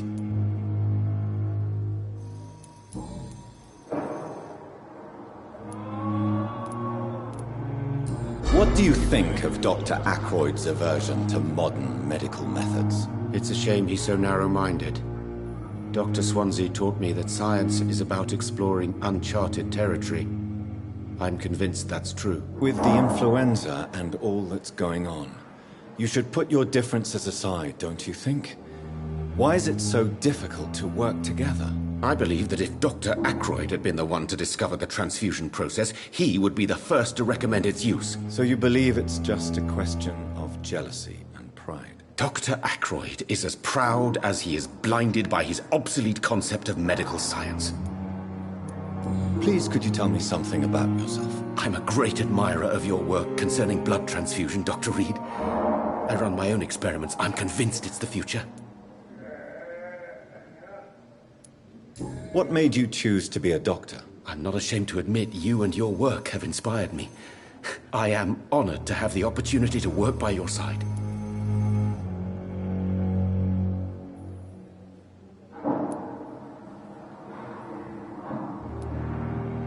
It's always a pleasure to share scientific and medical knowledge with someone eager to learn. I'll be glad to help you if I can. This epidemic may be the century's most terrible disaster, but I'm convinced that we, as doctors, are the only ones able to defeat it. I based my technique on my mentor's research. He helped me perfect my method. What is yours? I'd rather not talk about it. For now, it's just theories and first approach. My process is purely experimental and unsuccessful. As long as you're cautious and methodical, you may remain empty-handed, but you won't fail. You're not the first one to warn me, but I am convinced knowledge is the main weapon against the ravages of this epidemic. What can you tell me about the Pembroke? Well, it has always been an honor to work with Dr. Swansea. But with your arrival, I can't think of a better opportunity to learn about blood transfusion. You seem quite optimistic. It's a rare and precious attitude in these difficult times. symptoms. I'm convinced that this epidemic is a test of endurance and dedication for us men of science. Questions remain about our capacity to resolve the situation. True, true. Last summer, during the first wave of the epidemic, I used to joke with Milton about the extra work. We're not smiling now. Do you need help with anything in particular? Well, yes, maybe. I'm waiting for a batch of products I ordered for my personal research, yet my supplier seems to have vanished. Do you want me to play the errand boy for you? Oh no, Dr. Reed. But if you went personally to his shop, what with your reputation and all, he wouldn't dare to refuse the products I need. I see. Well, give me the address, for I may pass by if I have time.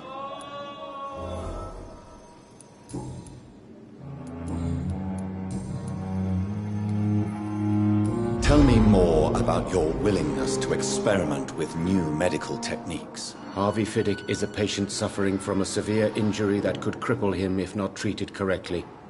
I'm convinced your blood transfusion technique could help him. What is it you really want? To save him?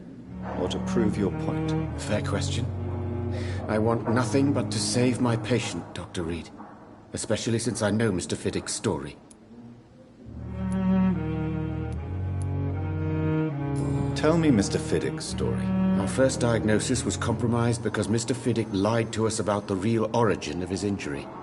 He first claimed it was an accident. But why would he hide such crucial information from us? Because he is a proud father, ashamed of putting his children at risk because of his own negligence.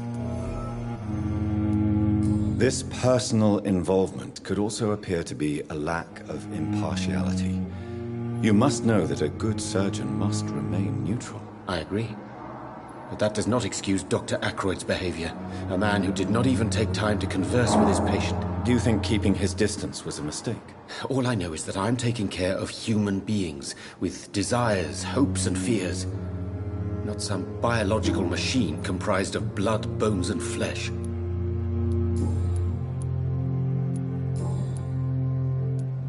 Goodbye, Dr. Strickland.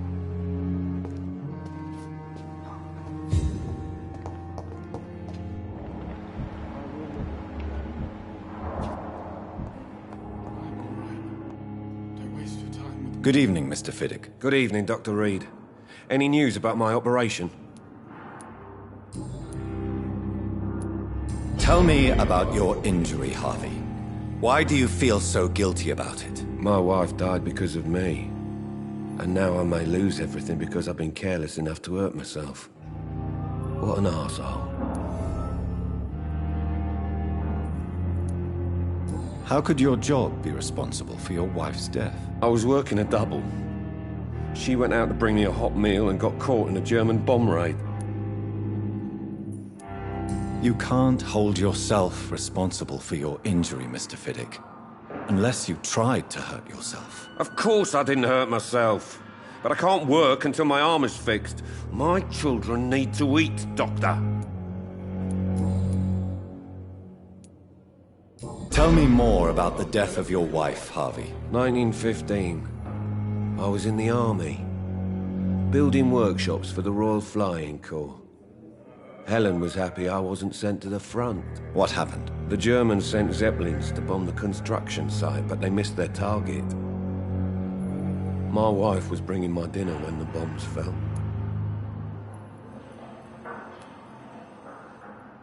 I'm sorry for your loss. So many died during the bombings.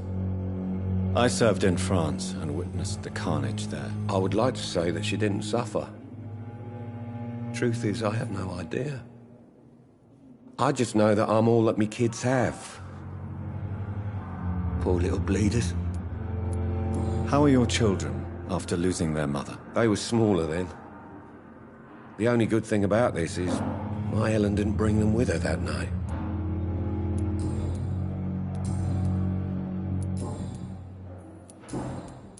Goodbye for now, Mr. Fiddick. I'll see you later.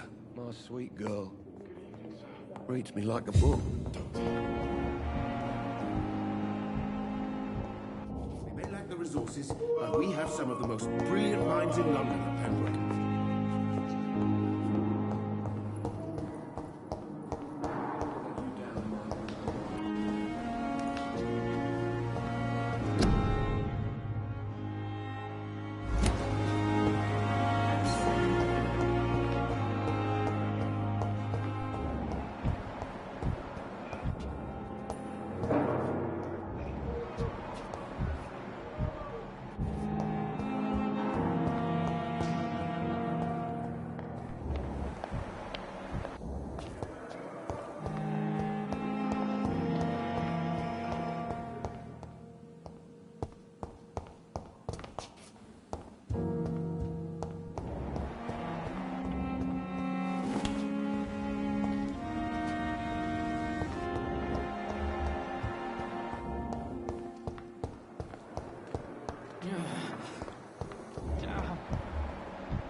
again.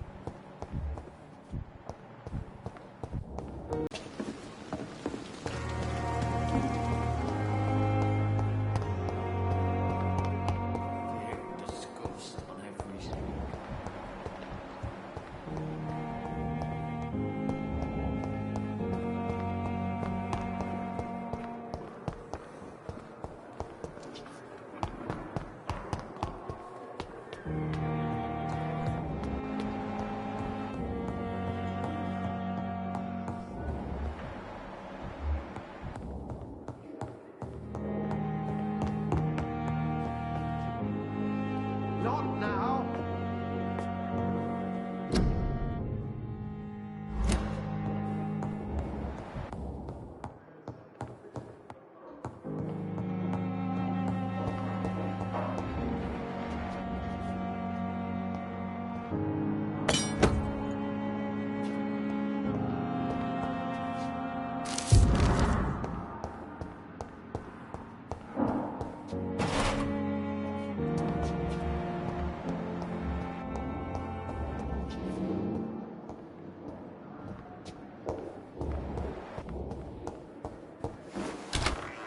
This must be the place. It's definitely away from prying eyes. Relegated to the shadows. A kingdom of my own. At least I won't be sleeping in a coffin. The flower's dying. It needs water.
William Bishop's blood is much more unstable than human blood and shows extensive mutation.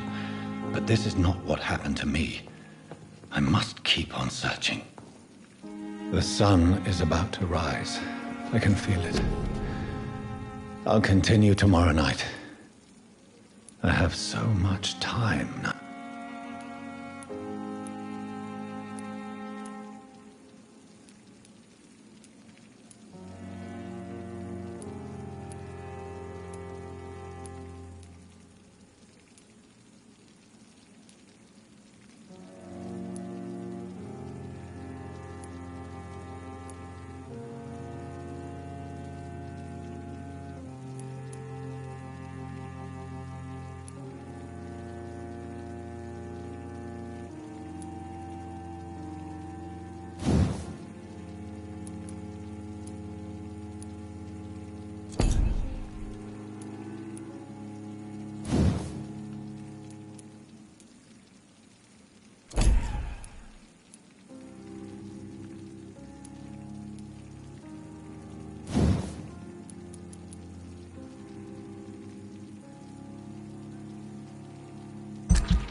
If I'm to stay here until my research is complete, I'd better learn to hide my true nature from the mortals. But what about my thirst for blood?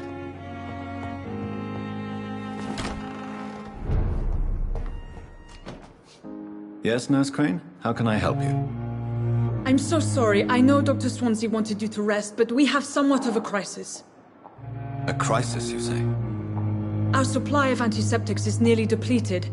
I was hoping there was another box up here, but...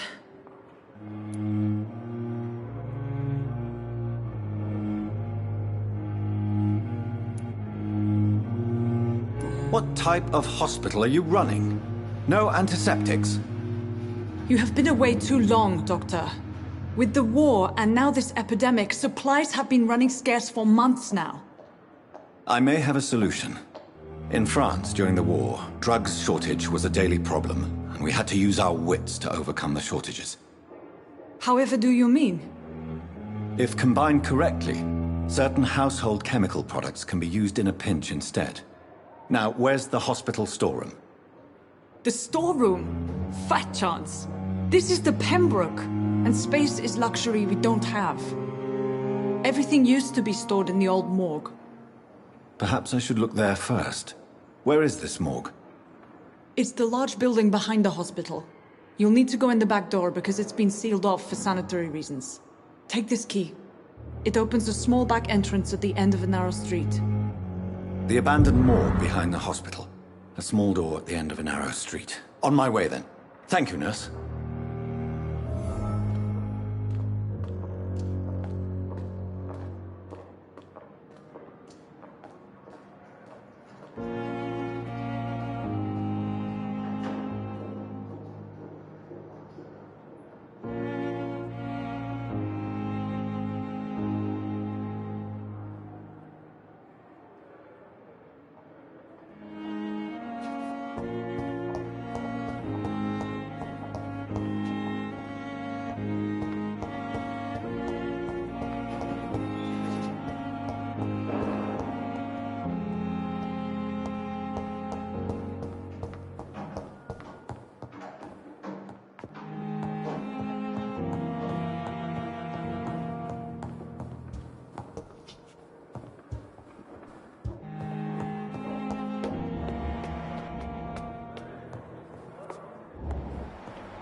Skull voices in the garden.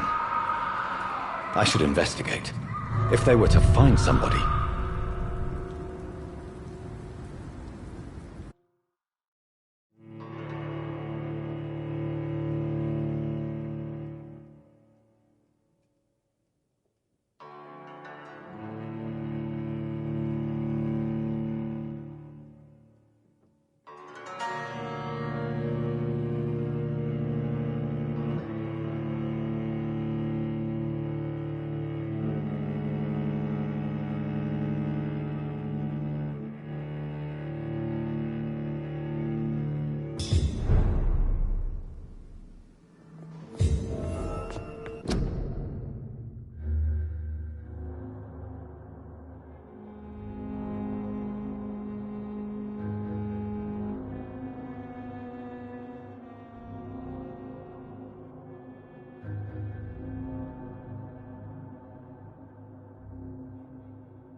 It's locked.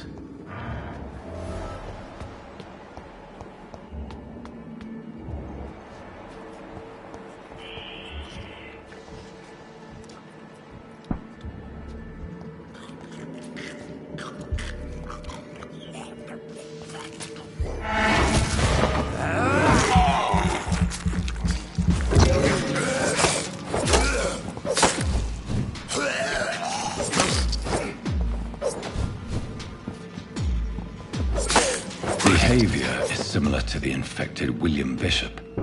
Must be the same strain. This sickness moves faster than influenza.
key will surely grant me access to the basement.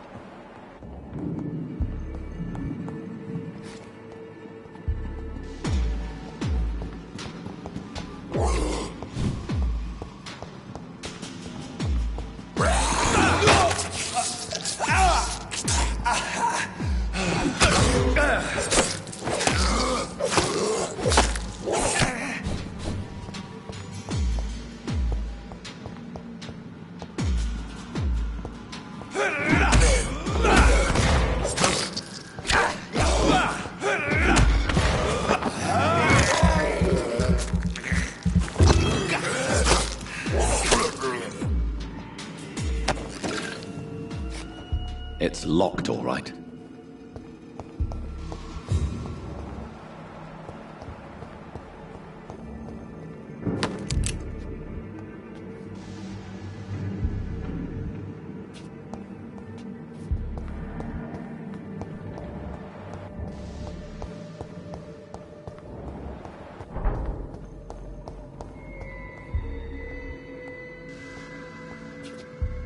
Balls of Mars. Fortifiers.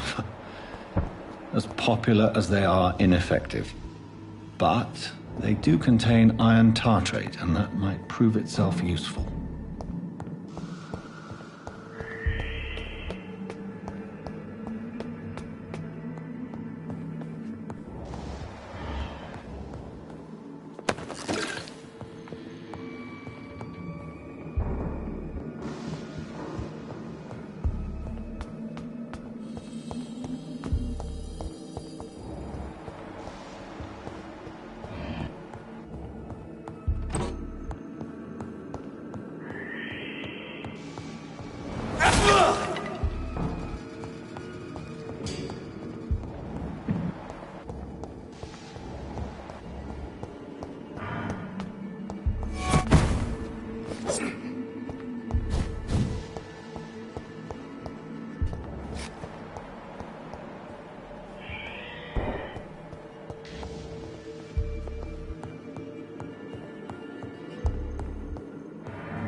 These skulls feed from corpses and the husks of animals.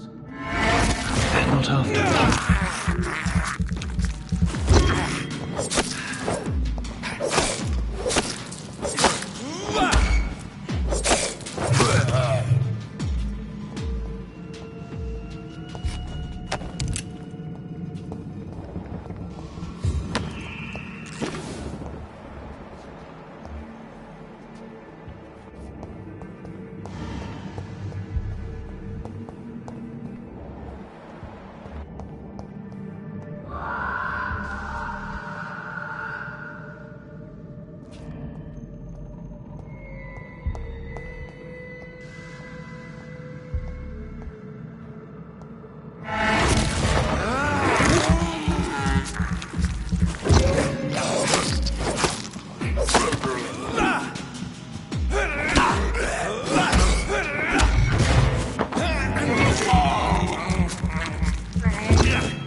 It's locked.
stronger.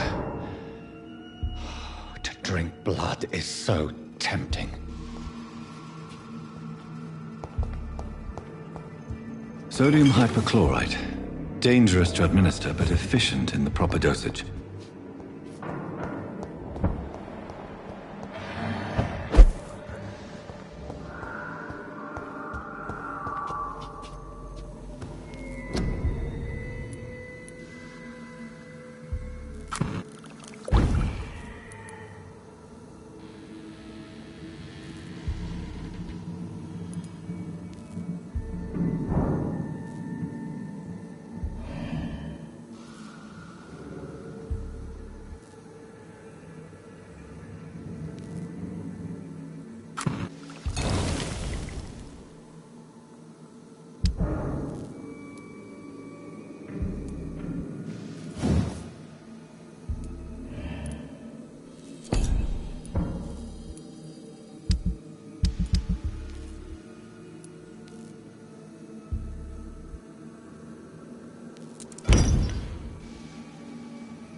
Thelma Happercroft said she was being watched by vampire hunters. Where are they hiding? I should investigate. Good evening. I'm Dr. Reed. Always a pleasure to meet a colleague, sir. Especially when he was supposedly dead. A colleague? Are you a doctor too? Not anymore, sir. I used to be Dr. Rakesh Chadana. Now, I'm just Mr. Chadana, pawnbroker and humble guardian of this morgue. What do you mean, you used to be a doctor? Was your license revoked? No, sir. It is just that I like to be precise. I run a little pawn shop while taking care of the dead. But I used to be a real doctor.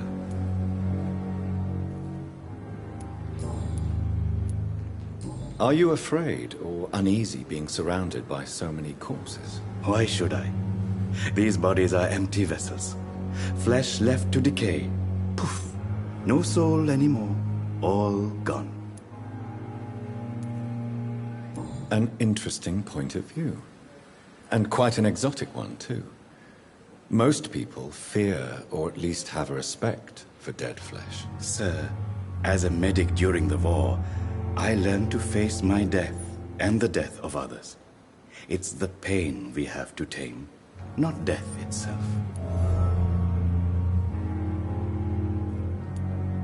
How did you get this job? After I left the army, I worked as an undertaker down by the docks. A dangerous place with many an unpleasant business there. Milton Hooks helped me get a job here. Have we met before? I don't think so, sir. Why? When we first talked, you said you were glad to meet me since I was reported dead. Funny story, sir. Your sister came here a few nights ago. You were missing, and she was looking for your body. She must be very relieved now.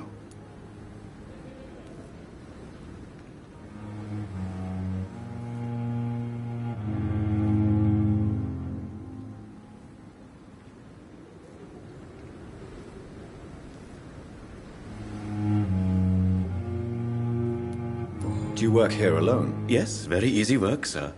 All I have to do is watch a few bodies. The situation was very different when the main morgue was still open. Why close the hospital's main morgue? It was for sanitary reasons after the beginning of the epidemic. Cadavers had to be moved to the nearest mass grave. Why do you have to watch these bodies? Because these poor fellows have no names. We keep them in case someone comes looking for the missing. Sadly, very rarely happens.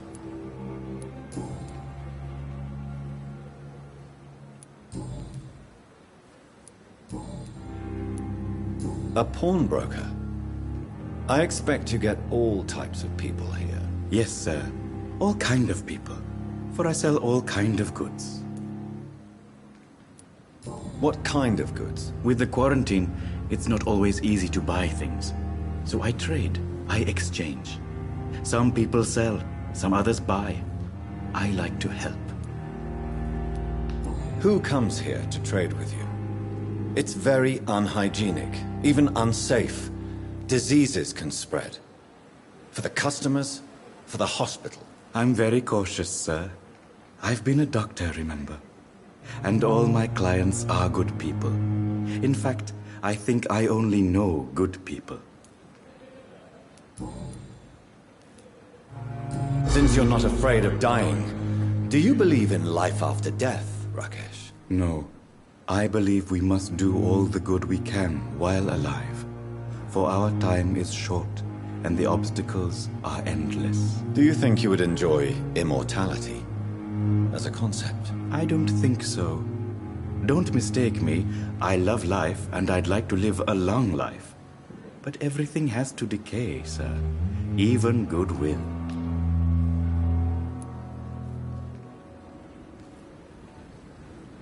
Do you really believe goodwill cannot last? As I said, sir, everything decays. If I was to never die, goodness, I would be bored or worse. And I like to be helpful, sir. Quite depressing, wouldn't you say? Yes, but the good news is We'll all die before losing our humanity, sir.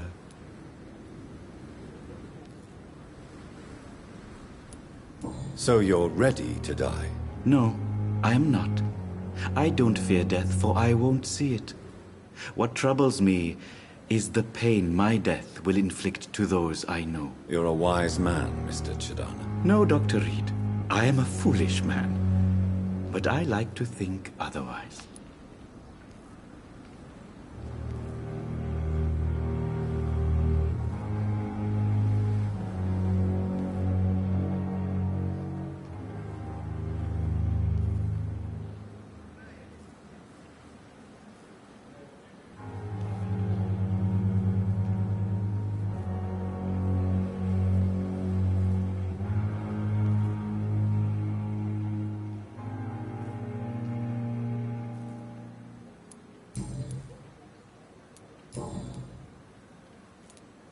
Please show me what you have to sell. Of course. It's just trinkets and curios, really. But I'm sure they can be useful.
Calm the children. Don't waste your time with me.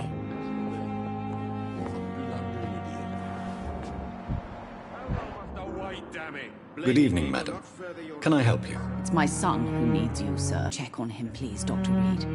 I've heard much of your talents as a physician.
What can you tell me about yourself, Mrs. Goswick? Not much to say. Just take care of my Mortimer and I'll cover all the expenses. That's all that matters.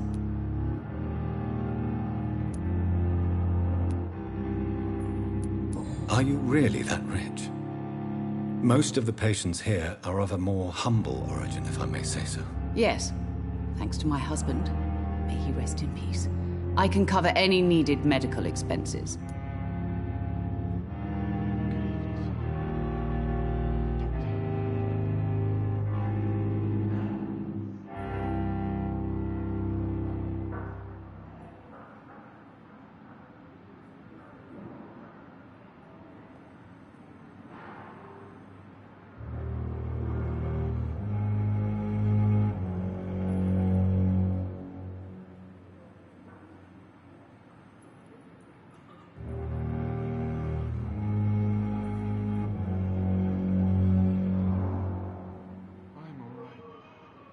waste your time with me.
May I ask if you have an occupation, Mrs. Goswick? I'm a teacher by profession.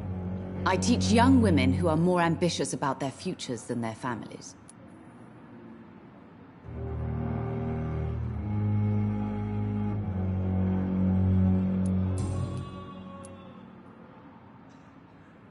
What do you think of your reception here? Any complaints? I have had the uttermost reservations about this hospital since we arrived. But we had no other choice, considering the state of emergency. Is there something in particular that's bothering you? Some of the staff were not especially welcoming. I suspect they're not accustomed to dealing with patients of such social standing.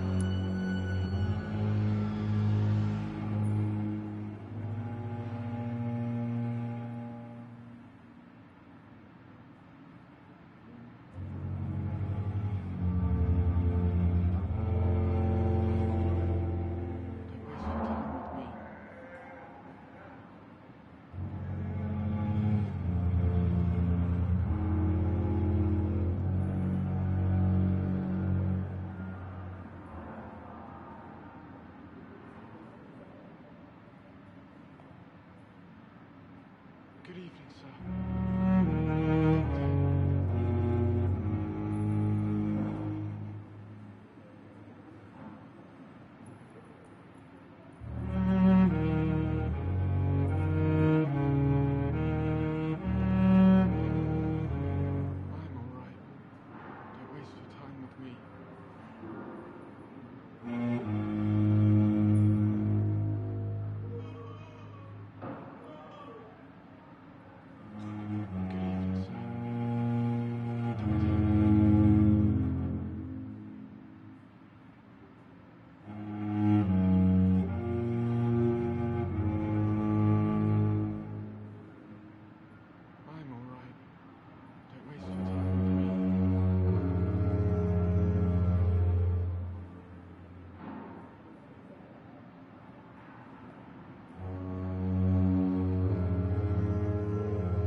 Good evening, sir.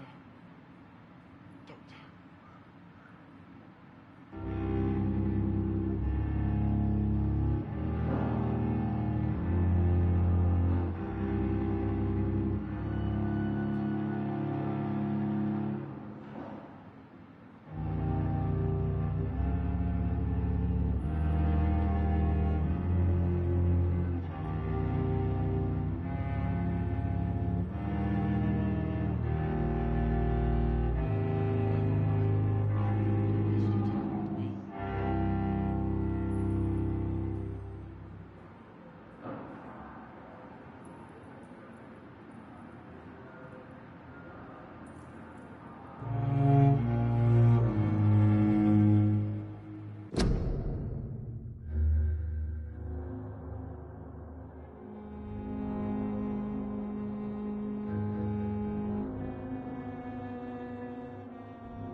Tell me more about your arrival at the Pembroke Hospital.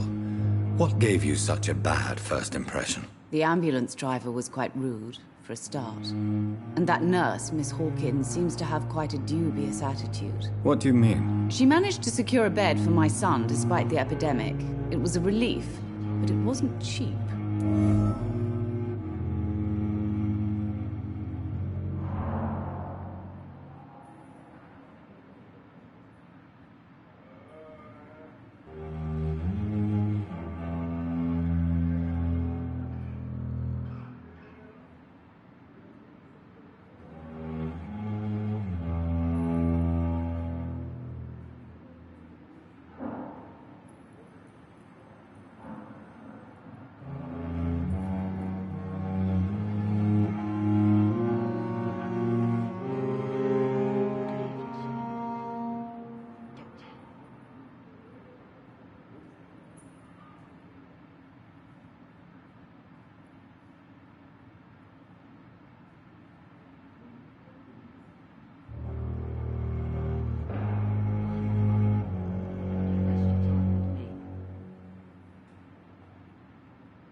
She charged you for a bed? Yes, and I paid without question, considering the urgency of the situation. I share your concern, Mrs. Goswick. Be sure that I'll talk to the people involved. I don't expect compensation, Dr. Reed. But I'm aware such behavior would not be tolerated in other hospitals.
Goodbye, Mrs. Goswick. Time with me.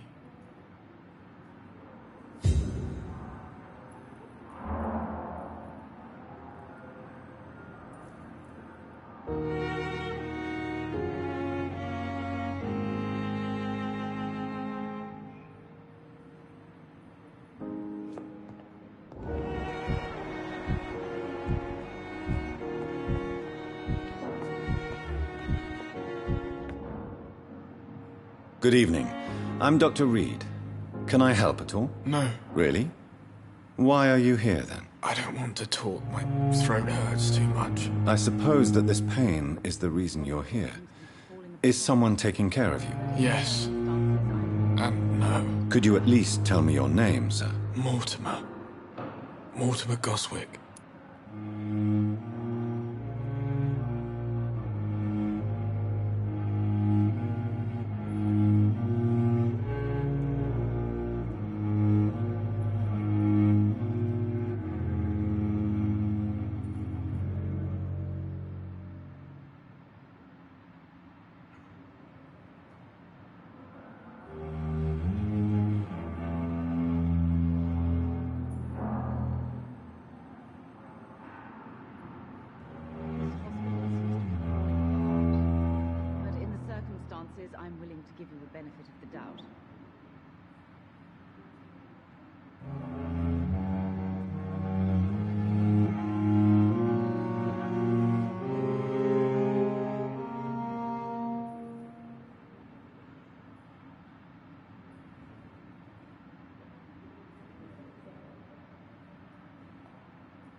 How painful is your throat, Mr. Goswick? So painful I'd rather not talk at all, Doctor.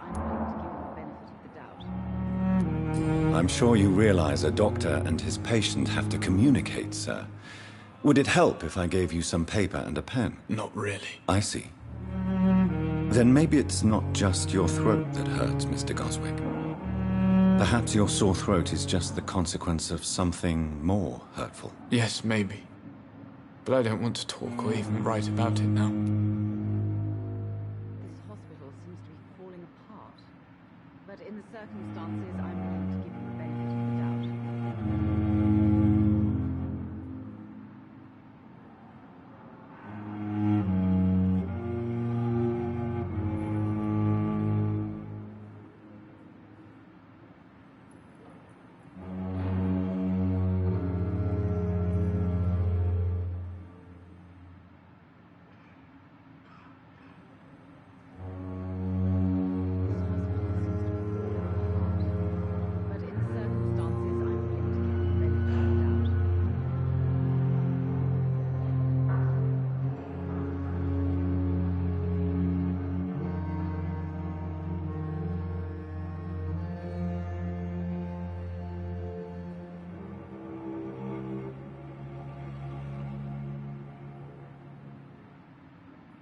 Hospital seems to be falling apart. But in the circumstances, I'm willing to give you the benefit of the doubt.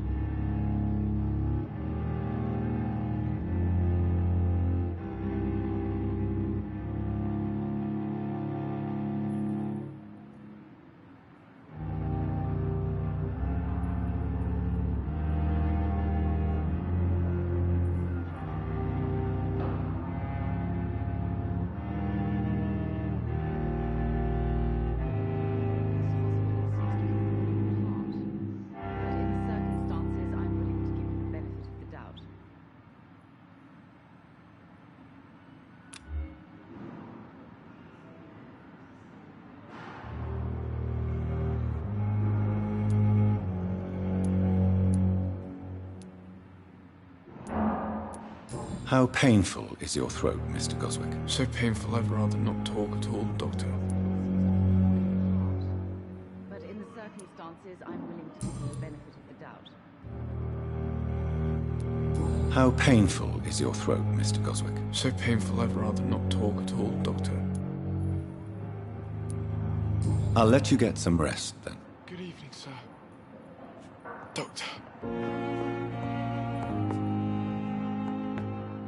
Good evening, Mr. Goswick. How are you? I'm okay. But in the circumstances, I'm willing to give you the benefit of the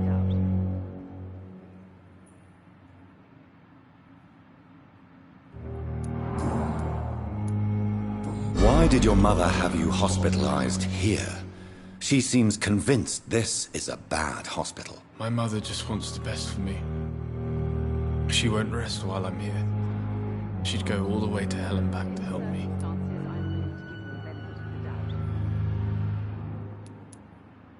Pembroke Hospital may look unorthodox, but rest assured you're in good hands here. It's not me you have to convince, Dr. Reed. It's my mother. Is your mother bothering you? As your doctor, I can ask her to leave you alone if you would prefer. That's tempting, Doctor. But you have no idea what my mother is capable of. She would tie herself to my bed if you asked her to leave.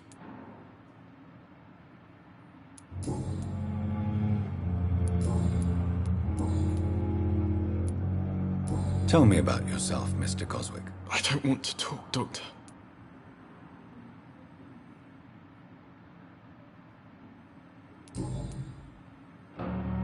I have to go now, sir. But don't hesitate to contact me if you need any help. But in the circumstances, I'm willing to give you the benefit of the doubt. Good evening, Mr. Goswick. How are you? I'm okay. I have to go now, sir. But don't hesitate to contact me if you need any help. Don't waste your time with me. Good evening, Doctor. How is my son doing? Goodbye, Mrs. Goswick.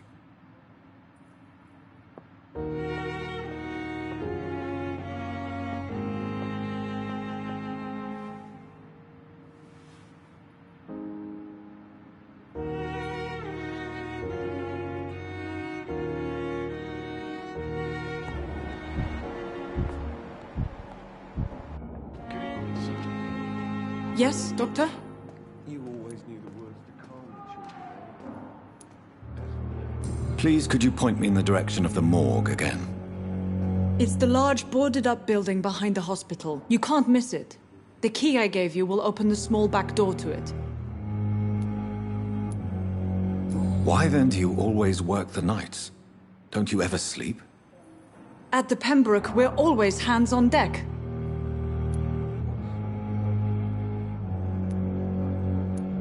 Your dedication to the Pembroke does you credit, Nurse Crane, but when do you sleep? We staff get our sleep when we can, Doctor. Nursing is a vocation, not the labor of a journeyman.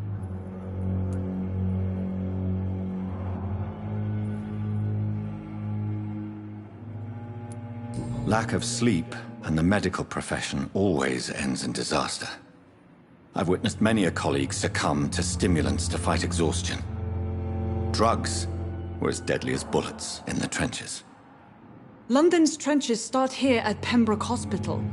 We are on the front line, make no mistake. Exactly how bad is the supply situation here at Pembroke? It really depends. Dr. Swansea deftly works his society contacts for monies, but with the quarantine, well, we're in God's hands.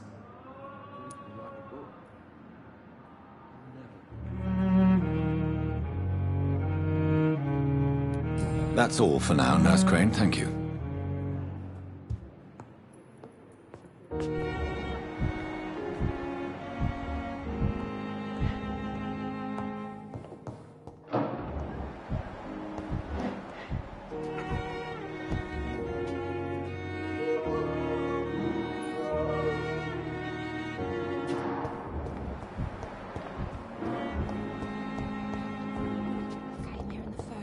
Daily routine. Good evening, Nurse Hawkins. Good evening, Dr. Reed.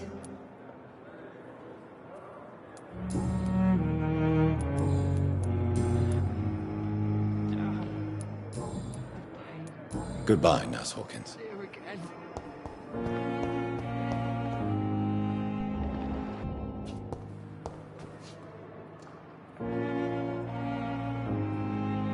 A giant morgue disguised as a hospital. That's Pembroke nowadays. Fear and disgust on every street corner. Daily routine.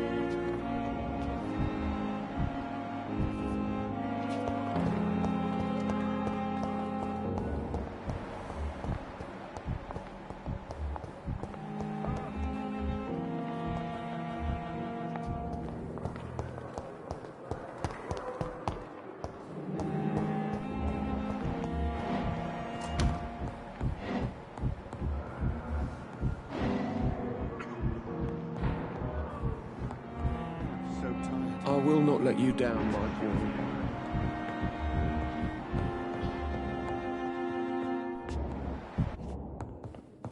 It's locked.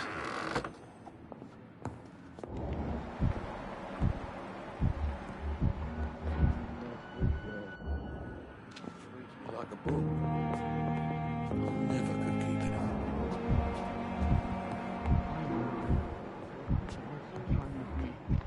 But in circumstances, I'm willing to give you the benefit of the doubt. You always knew the words to calm the children, Helen.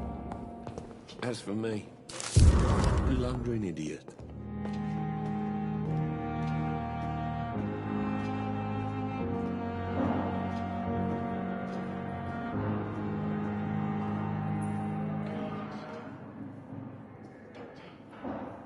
My sweet girl.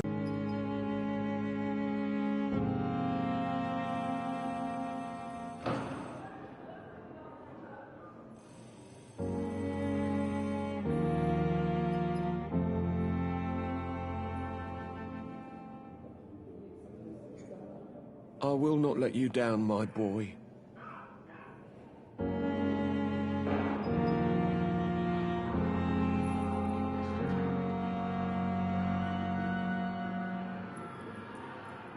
My sweet girl. Reads me like a book.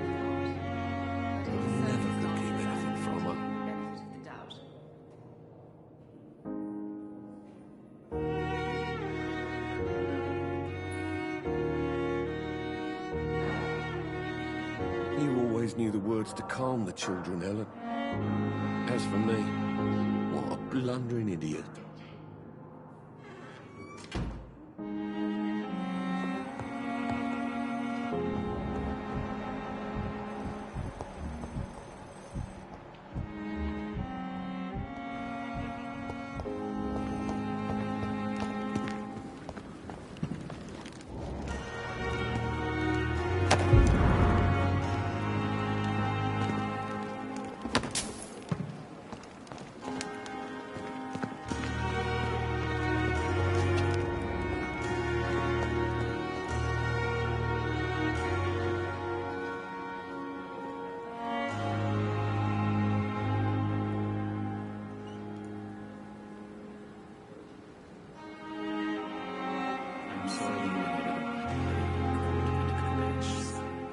I understand you must be very angry about this unfair situation. I managed to arrange to have you married in the same mass grave as your wife.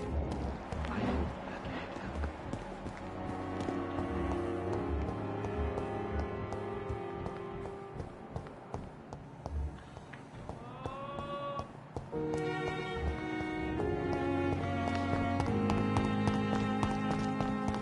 Safer here than anywhere else in the East End.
How can I be sure I'll not find your unconscious body in the house again?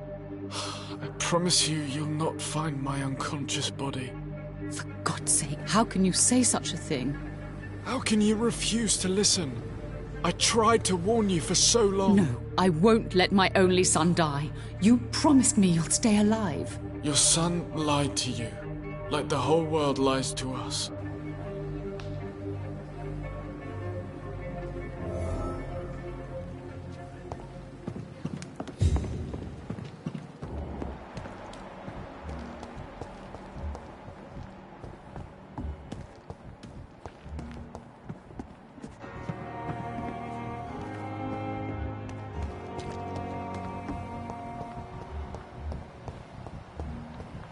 Disgust on every street corner. The daily routine. I cannot enter.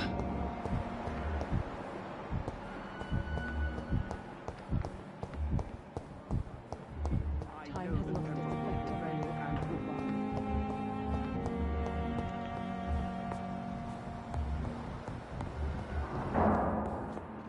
will not let you down, my boy.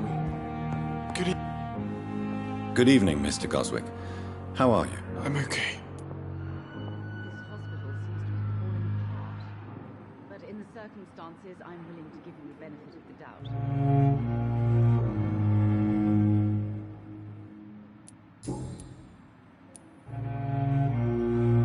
Admit it, Mortimer. Your mother had you hospitalized here because you tried to kill yourself. Yes, it's true. All right, then.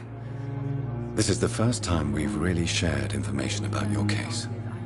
Shall we call this progress? Call it what you want, Dr. Reed. You can trust me. I won't report you to the authorities. My one and only concern is your health. I guess I should thank you, then.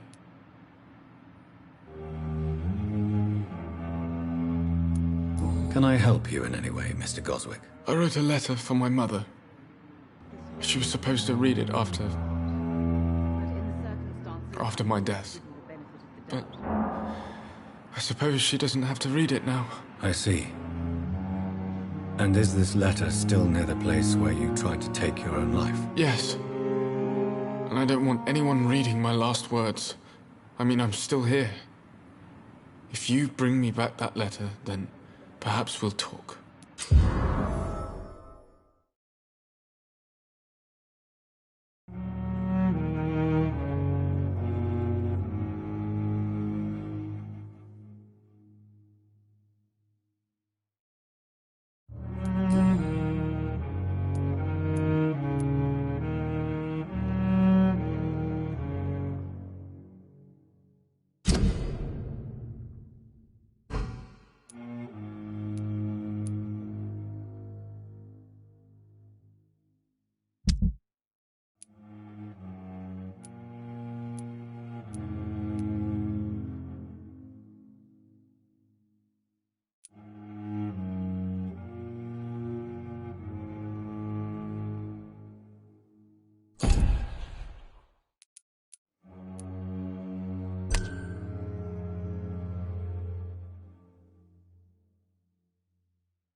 I have to go now, sir. But don't hesitate to contact me if you need any help. I'm all right. Don't waste your time with me.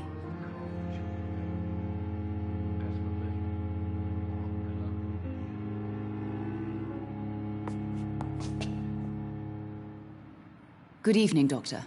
How is my son doing?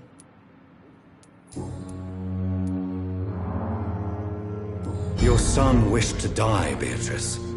Why did you hide such crucial information? Are you not aware suicide is a crime? Mortimer could be thrown in jail. I can't let that happen. I won't. I understand you fear the legal consequences, Mrs. Goswick. But don't you realize your silence significantly affects your son's case? All my son needs is help and comprehension. Not judgment and punishment for what he may or may not have done.